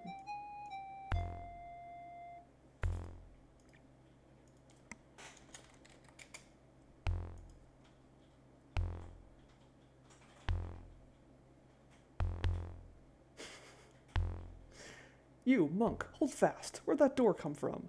Seize him! Whoops. I heard Robin led the merry chase for all that he was hampered by the monk's robe. He didn't get far once the alarm went up. The sheriff's furious over discovering those tunnels. He nearly hung the abbot next to Robin. Would that he had hung the abbot instead of Robin. Robin should have been quicker or far more careful. For once much you have spoken wisely. Alas for poor, dead, careless Robin. Yeah, don't just waltz through secret doors.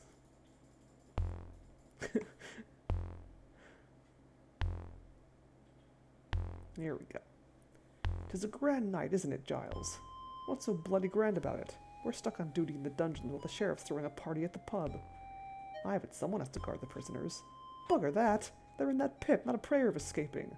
I don't see why we need to be here at all. Have they eaten? Aye. Waste of food if you ask me. They'll be choking on ropes before long. I'll have a look in on them just the same, if you like.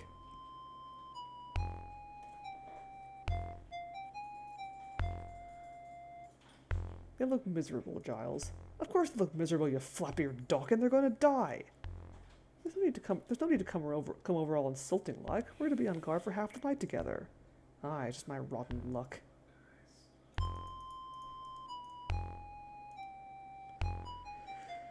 I'm bored, Giles. Shut up, Roger.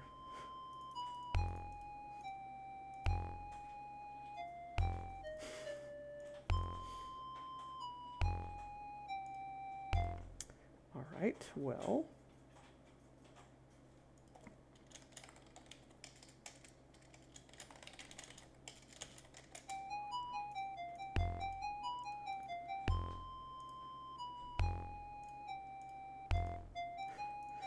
slip money under the door. I don't think I can do anything here yet, but later I might be able to. Come on. There.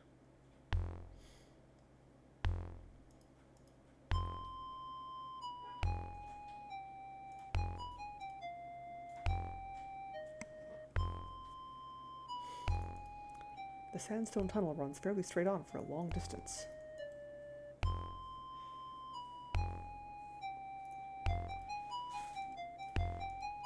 The tunnel ends at a door-like opening covered by some kind of heavy material upon the other side. A heavy tapestry covers this doorway upon the other side. It's the hidden entrance to the refectory. It's the back of the Abbey tapestry.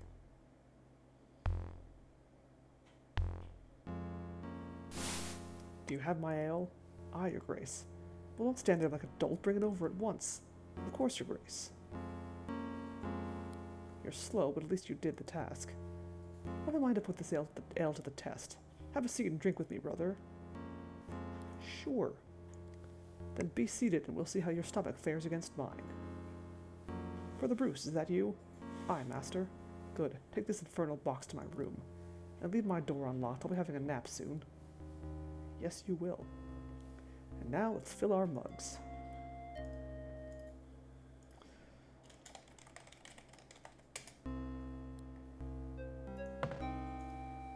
We should toast to long life for King Richard.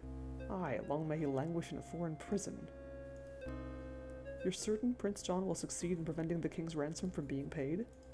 Brother, he's as cunning as a boggart rat, our prince is. The queen still needs over 50,000 marks, and the prince has made sure it eludes her grasp. Have another mug. I'm just gonna go ahead and drink with the abbot forever. 50,000 marks is no small sum. He must guard it well. Aye, and who do you think he trusts to guard it for him? It's not that sheriff, but me. He sends it to me. When? Soon. I mean soon. Have another mug.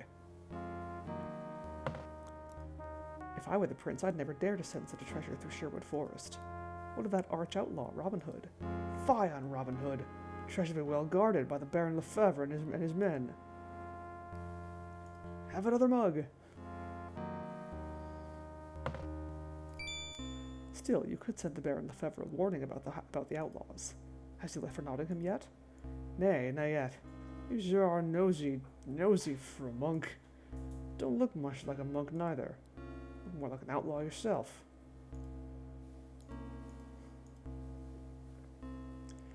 'Tis Potendale indeed. My head spins. I thud. Ha! No stomach frail. Abbot, I know this face. It's the outlaw, Robin Hood. Madonna, send for the sheriff. A dangerous game getting drunk with the abbot. Robin needed extra help in a drinking bout against someone with the abbot's vast girth and daily practice. It would have been worth the risk had he been able to outdrink him. Aye, there's the matter of that interesting puzzle box he sent to his room. A puzzle which perhaps will yet be solved. I like how the, my merry men have fourth wall breaking powers. Alright. What we actually need to do is use this lovely little amethyst that we won earlier. That is an exceptionally fine tapestry, Your Grace, but is that a flaw I see in the center? Bloop. What flaw? I don't see a flaw. Must be something wrong with your eyes. I believe you're right.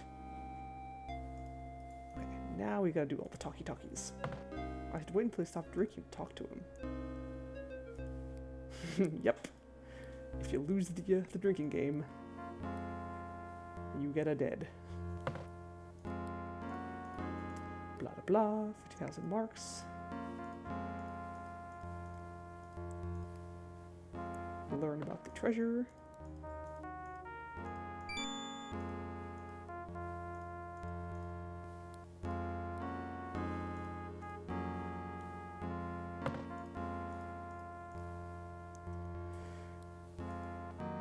And then we just drink until we stop. Another mug, Your Grace? By my trosh, my bleh, blurp, Blarg. I like how he has a special, like, drunk portrait. Thank the Virgin for that amethyst. This truly is strong ale. I dare say the abbot will not wake for a good many hours. Nice, Mind Cozy. That's a lot of work. Completely cup-shotten. The innkeeper does brew a truly fine ale. This empty cask may yet serve me again. The mug is empty. Enough ale for me. I may not be drunk, but my bladder will feel the weight all the same. The contents of the abbot's purse would make a worthwhile addition to mine. Yoink. By the time he notices his purse is empty, I should be far from here. I forgot you could do that. Aw, that is a bunch of money. Yes. I won't learn much from his drunken snores. Alright. Now where's that puzzle box?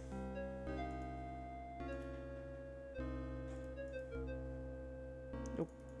I keep thinking there's a monk to talk to in the laundry room, but I guess there isn't. Ah, the door is unlocked and swings open easily, and inside I see what could only be the abbot's room.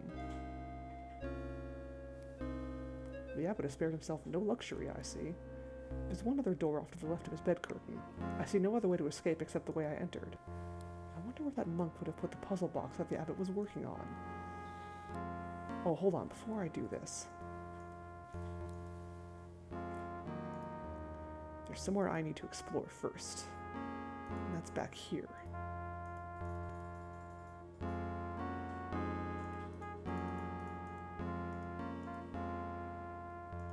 Oh yeah. Forgot this was an actual room.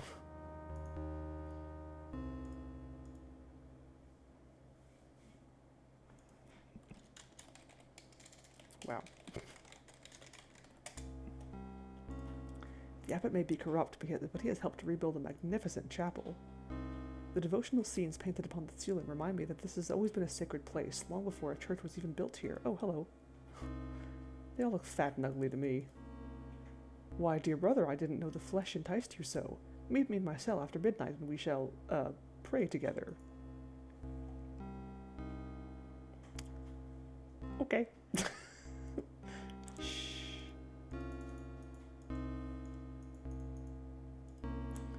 The windows are most beautiful. Their colored light uplifts my soul.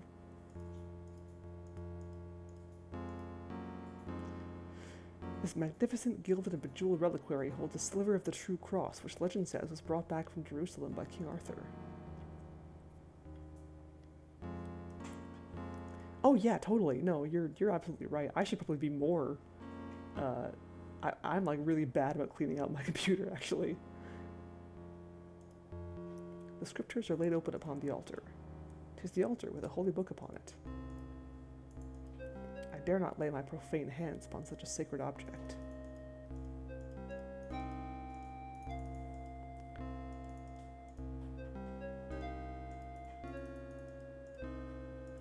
They put in wooden pews, I see. I guess the monks grew tired of kneeling upon a stone floor.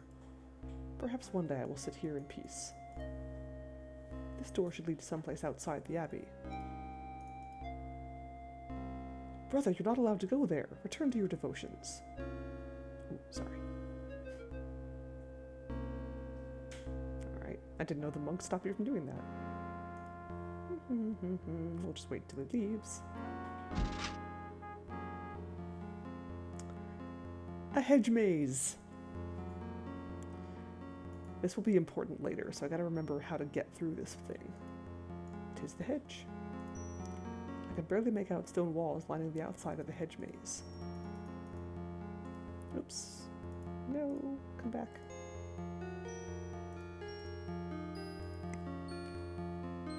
Use the arrow keys here, actually. It's probably better for speed.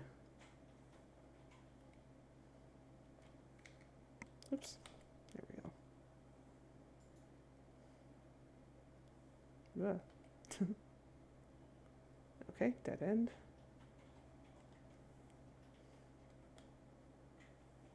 Nice. All solid state all the time.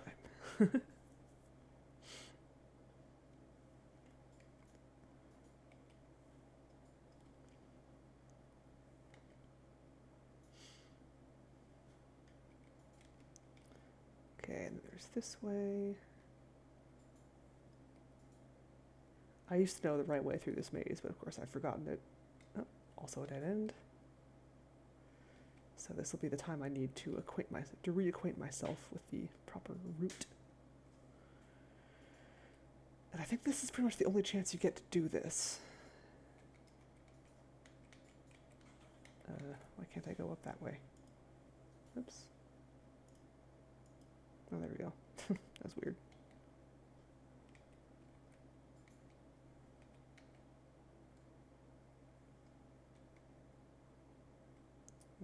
That's another dead end.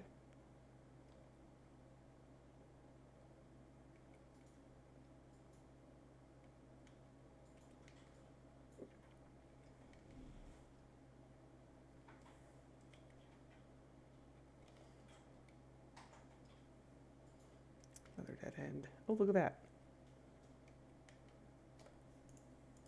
A hidden door opens out of the maze.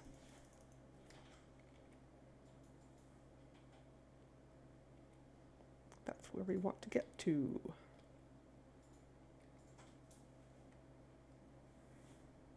If I can remember how to get to it.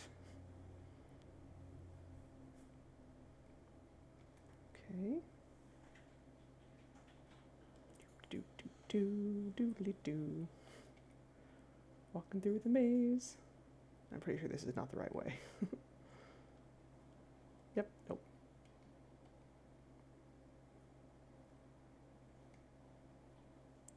Just following the left wall and seeing where it leads me. I remember the route is actually pretty short if you know what you're doing.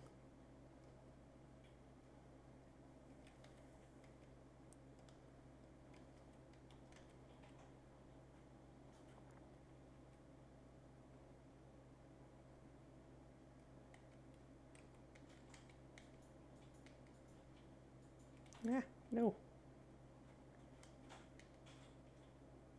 There we go. That's just more dead ends anyway.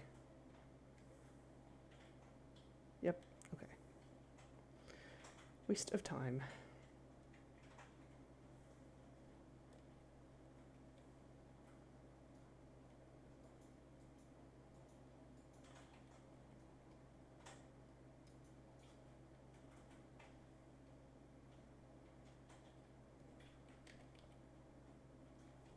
No.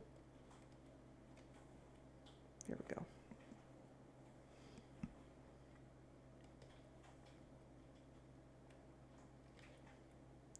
I don't remember. I want to say that the left and the right doors eventually meet up. But maybe they don't. Maybe like you have to go out the right one.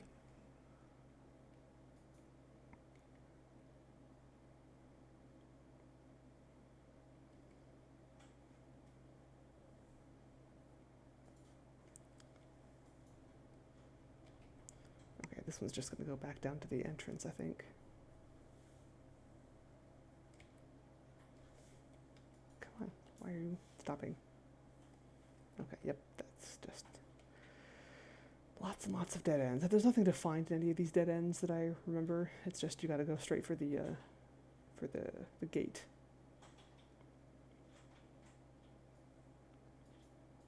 Okay, yep.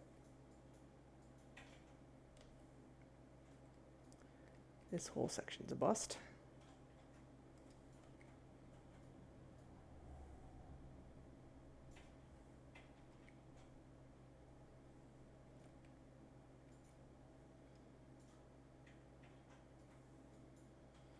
Yep. Whole goddamn maze. Yeah, obviously I'm going to expedite my route once I figure out, okay, this looks like where I want to be.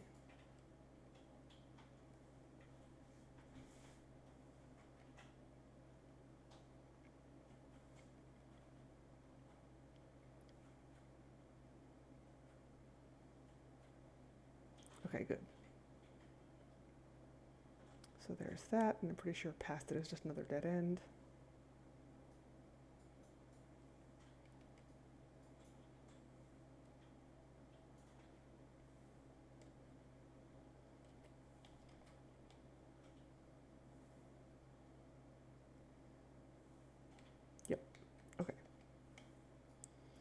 Get back up there.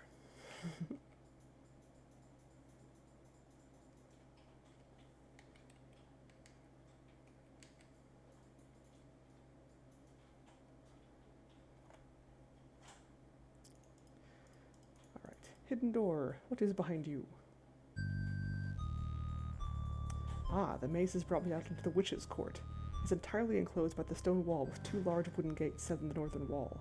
They're closed now, but when opened, they would allow a large crowd of spectators to enter. The ground of the witch's court is paved with stone. 3 iron rings are set to the walls, probably to disguise the fact that one of them provides a handle to open the hidden door. This secret door must be an escape route for the abbot should he ever need it. It is the top of the hedge upon the other side. The walls are of solid stone. The abbot had this thing built, a stake within a small pyre. Twice he has burned old women he accused of being witches, a vile foreign notion that causes great unease among the townsfolk. I'll wager he keeps this court locked so that people do not sneak in here and destroy this thing. It's the abbot's pyre for burning witches. The awning provides shade for the spectator stand. The abbot has built a spectator stand, curses Blackheart. The stake is firmly set, but there's nothing I can accomplish here.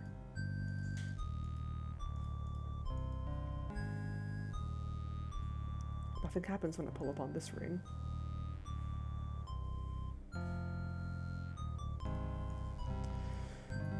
Alright, so Witch's Court. This is important. Not right now, but it will be later.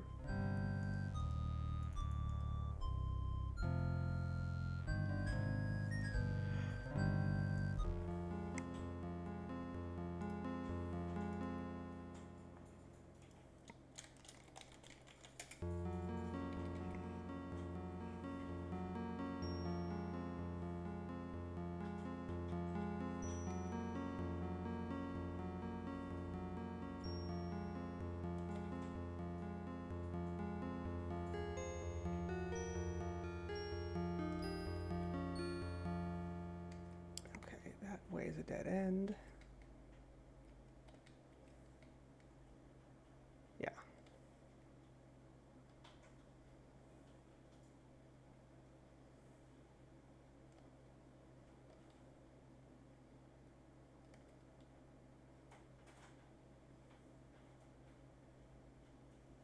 Dead end.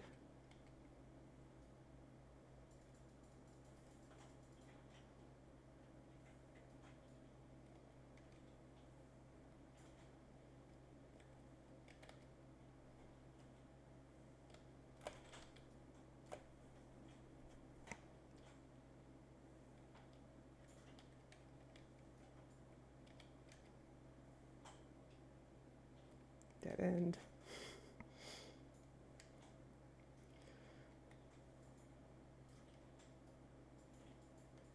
I'll be able to test my theory whether this actually does lead to the right the door. Ah, it does. I think. Whoops. There we go. Come on. There we go. Okay, yeah, so I think the right door is actually the one I want to go in. This is just going to be a dead end up here.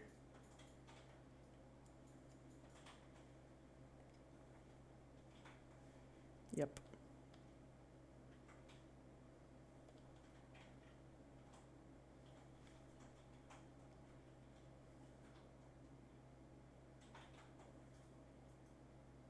Okay, yeah.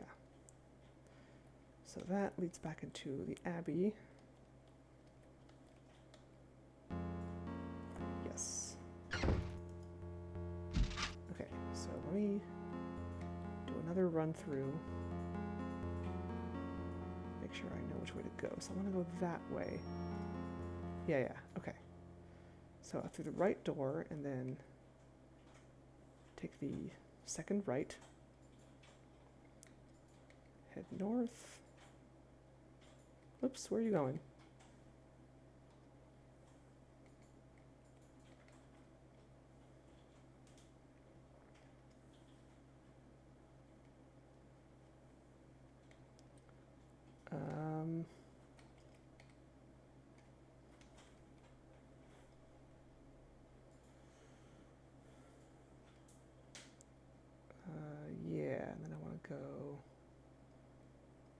This way.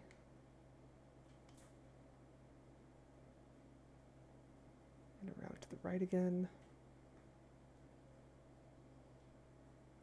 Yes, okay.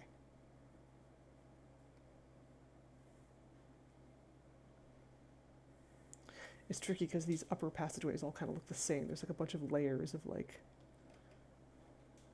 paths that just like go in the same direction, all parallel lines.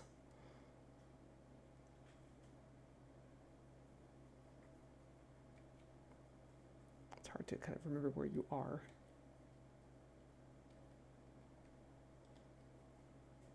Okay.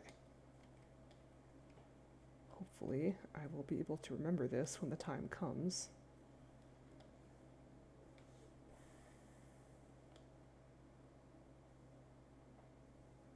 Oops. Oh, well, that works too, actually.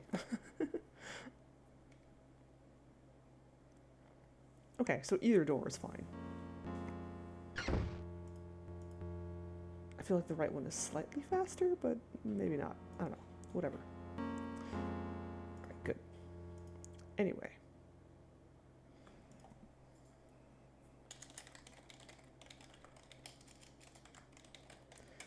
Let's go back in here and check to see if we can find that puzzle box.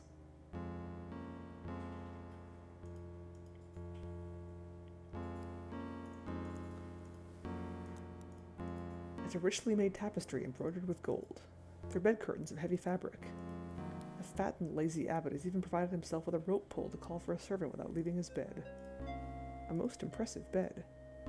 His soft pillows look to be freshly plumped up. They'd be softer than the table on which he snores now, I reckon. That looks to be the skin of some exotic animal from the east. It's a solidly made chest. Even his windows are of the finest glass. That exquisite tapestry would have cost more than a mark or two. The fire keeps the room cozy. He must keep it going day and night for his comfort.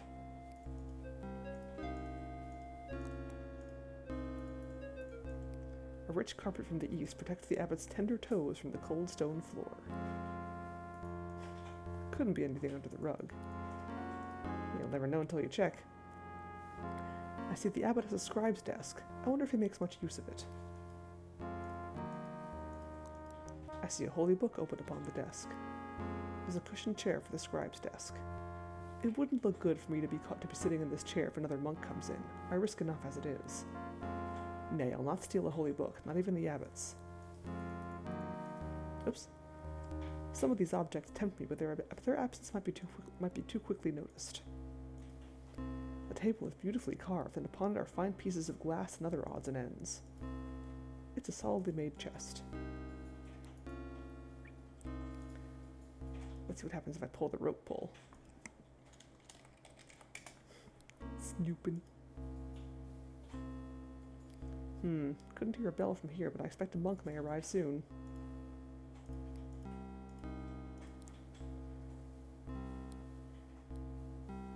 My foot thumps up against solid wood, so I couldn't have put the box under the bed. Might be a nice addition to my own bed, but I'd never walk out of here unnoticed with that. It's filled with vestments.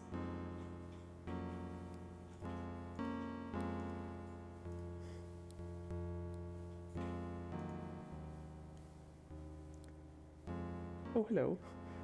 Your Excellency? Your Excellency? Eh? Where's the abbot? What are you doing in here? The abbot wanted me to fetch him the puzzle box he was working on, but I can't find it. He usually keeps it under his... Wait on. You don't look familiar. Neither do you. Oh. Well, did you pull that rope? It wasn't me. Must have been the ghost. The ghost? Aye, didn't the abbot tell you about the headless woman who wanders through here every night in search of... Blessed Mary! I'll never set foot in this room again! Delicate frilly things for ladies. Interesting, but of no use to me. Though it leads me to wonder to what use the abbot puts them. Hey, you know, you do you, man. Nothing under this pillow. Nothing under this pillow.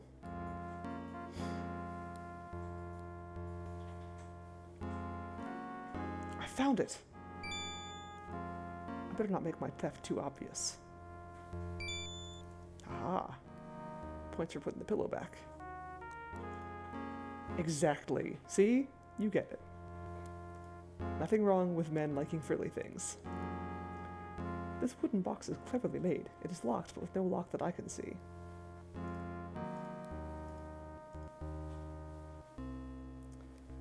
I best keep this hidden until I'm in a safer place. What happens if I pull the rope again? I suspect I could pull this rope all day and never see that monk again. Aw. That's enough of that pillow.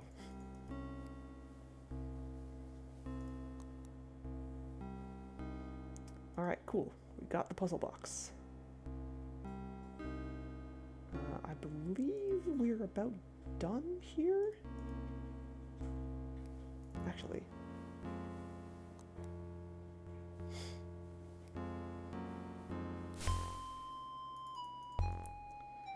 Let's go back this way and return that cask to the barkeeper again. Or innkeeper. Barkeep, innkeep, whatever. Same difference.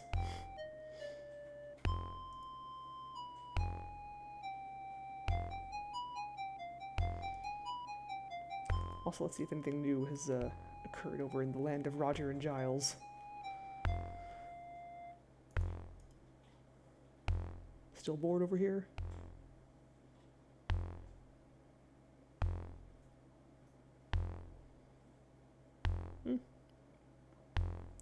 Looks kind of different.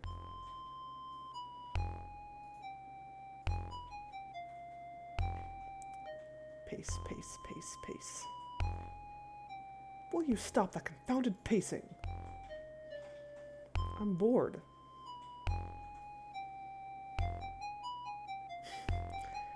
Sneak us up a bucket of ale from the pub. It'll keep you busy. I've got such a thirst I'd throttle my own mother for a mug right now. Give me some money then. Well, if you could pay for it this time. I knew it! You lost it all to old Harry playing Nine Men's Morris, didn't you? Oh, come on, Roger, be a good lad. I haven't enough. We only need 4 pennies. I've got 2 farthings and that's it. You won't fill the bucket for less than 4 pennies. Sorry, that's all I've got. Hire yourself up the stairs and tell Jack I need a loan. Why should I? Go on, but I guess if I don't have an ale before the light is out, you'll never hear the end of it. Very well, if it'll improve your foul temper. Wait, I already owe Jack money.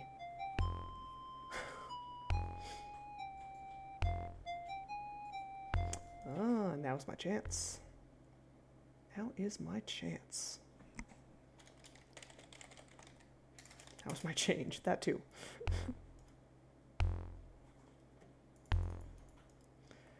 They've lined the sandstone walls with more solid walls of stone. 'Tis a small stool. A partial wooden floor has been set into the stone floor.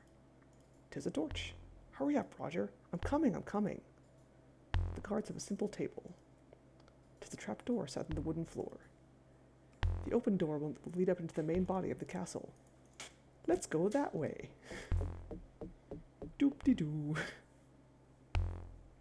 Oh, hello, guards. Look, a monk in a secret door. Sound the alarm. After him. Ah, then we get this one again.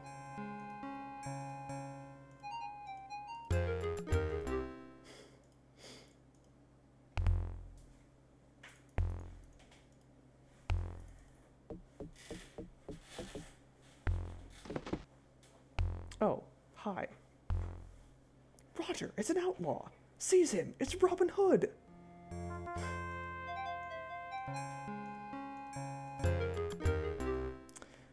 Nope, that's not the right thing to do either. If I recall correctly, what we do need to do is put some money on the table here. 4 pennies. And then, oops. That is the money I left. And then we go out here and observe. He wasn't much help, was he? Do you think he'll ever pay back the 2 farthings he just borrowed from me? He's a miserable little dung-eating ferret. I'd trow I'd cut my own father's throat for a mug right now. I thank heaven that I'm not related to you, Giles. Roger, you sly old dog. What? You left this money on the table when I wasn't looking. What? I did no such thing.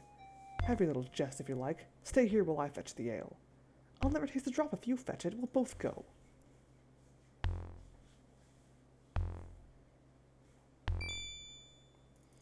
There we go. That should keep him busy for a while. I know, right? They're kind of great.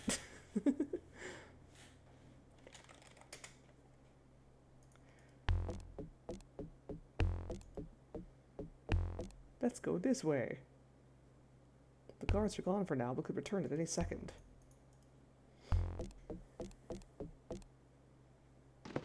Psst! Lads, I'm back. Bless me, Robin, my heart nearly stopped when I realized it was you in that robe. And I almost cried out your name. Lower the ladder. There's none here. They must have it stored elsewhere, and I dare not leave this room. Then we're still trapped in this pit? Have faith. I'll find a way.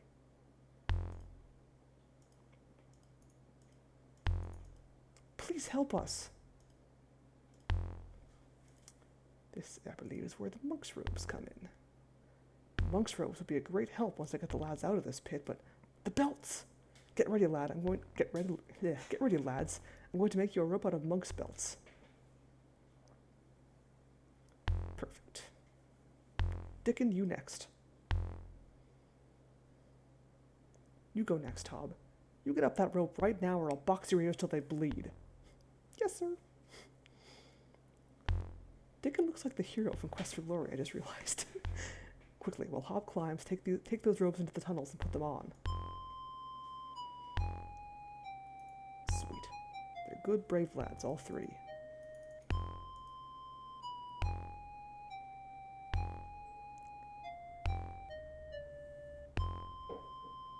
My oath, Giles, the captain nearly caught us with that bucket. Aye, we daren't step another foot outside this door tonight. But we downed a bucket of ale between us. I'll need to visit the privy. You clodpate, we can go one at a time. Do you think we should check on the prisoners? They haven't gone anywhere unless they've learned to walk through stone. Now quiet down. You chatter like a bloody magpie.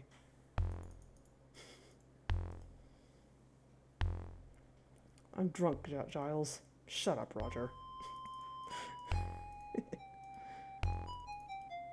Even in whispers, it's not a safe place for talk. We best keep quiet. I won't make a sound. Have some money. We could never repay what we owe you now. I couldn't accept any more. Now you've done enough for us. Thank you, but Hal will wallop me if I take it.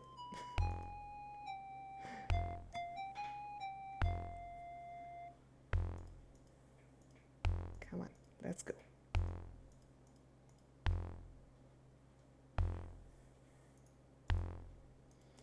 What happens if I take him back into the Abbey?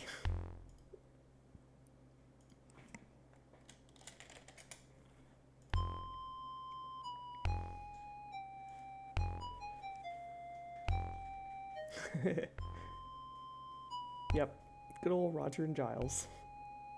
Wait here, make no sound.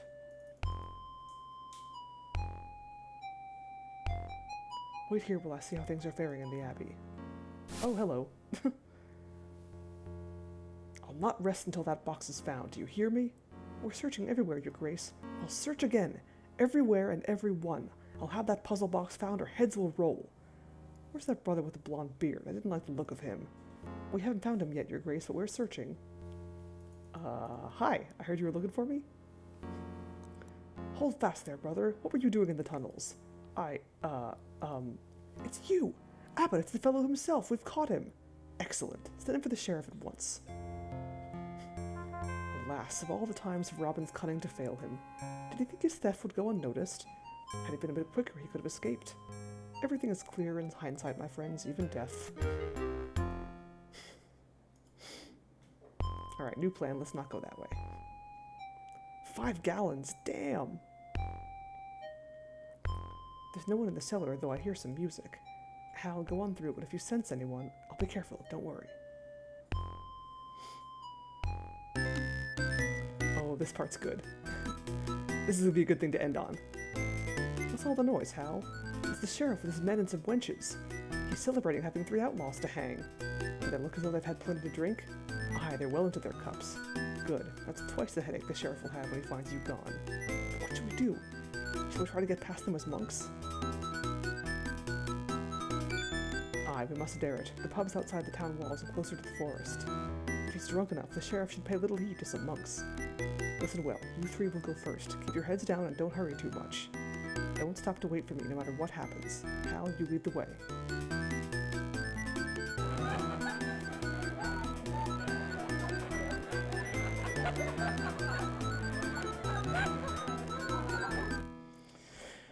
Party! He blocks the door. Don't you lay hands on me, monk. I've no love for your kind. Keep moving, monk. I don't like having you around right now. Good. There's nothing like a wanton wench to keep a man distracted. Nice legs. The sheriff's men are having a thorough carouse. Holy Virgin, protect me and keep the sheriff's eyes fogged with drunkenness. Brother, bless me. Son, you were drunk. Aye. So I am.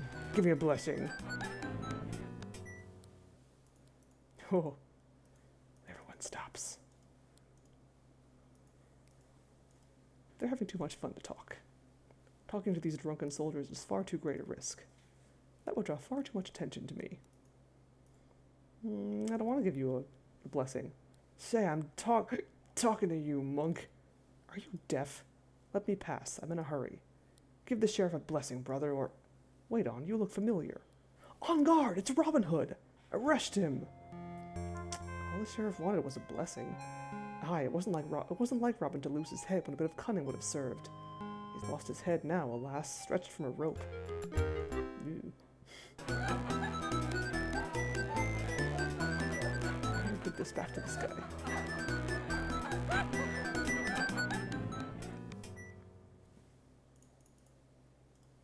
Hurry up, brother. Just give me a blessing. Very well. May God give you all that you deserve, and may I live to see it. Amen. What a great blessing. Best I have ever heard. Here's a penny. Why, thank you, my son. Okay, bye. Keep going and keep your eyes down. If we could reach the forest unnoticed, we'll be safe.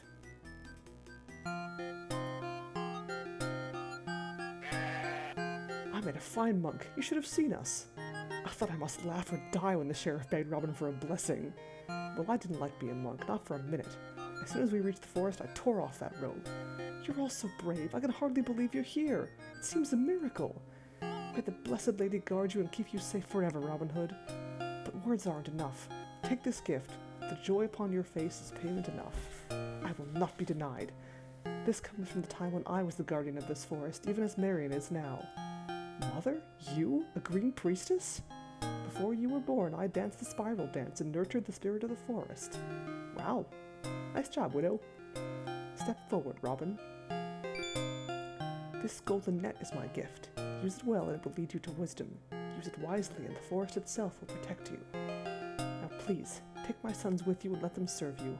I fear they're outlaws from this day on. I'll do as you bid. Thank you for all these precious gifts you bestow upon me. Come on, lads.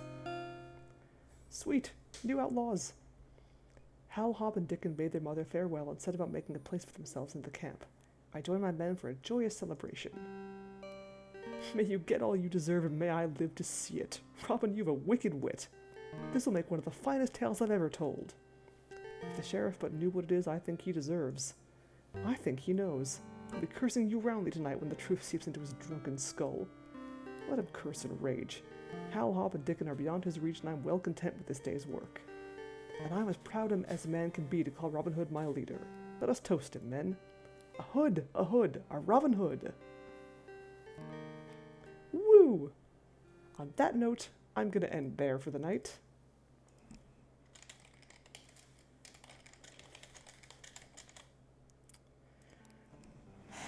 I would call that a victory. So, so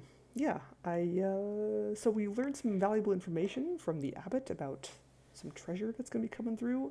We've got a few errands to finish up. We've got this scroll to turn in to Marion. We've got a puzzle box to solve. We've got a golden net to figure out what to do with. Lots of stuff to do. That'll happen next week. So for now, I will sign off for the night after, of course, finding someone to raid. And tomorrow will be more Thief.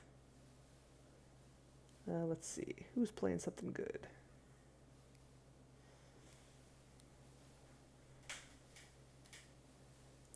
Hey, more Dark Souls from Yogi to Monk. That sounds good. Let's do that. Dark Souls is always fun to watch.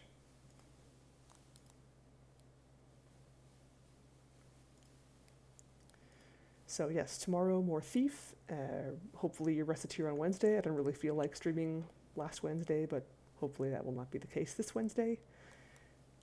Still kind of debating whether to change my schedule. Like I mentioned before that I kind of want to do a weekend stream, but I don't know exactly when that'll happen. But like I said, I will update as I figure things out. Thank you. I'm glad you enjoyed. Thank you for coming by, everyone. As always, you guys are awesome. And I'll see you tomorrow. And yes, go give Yogi the Monk some love and cheer him on for his Dark Souls run. I gotta play Dark Souls one of these days. I've only ever played Demon Souls. But yes. See you tomorrow, everyone. Good night.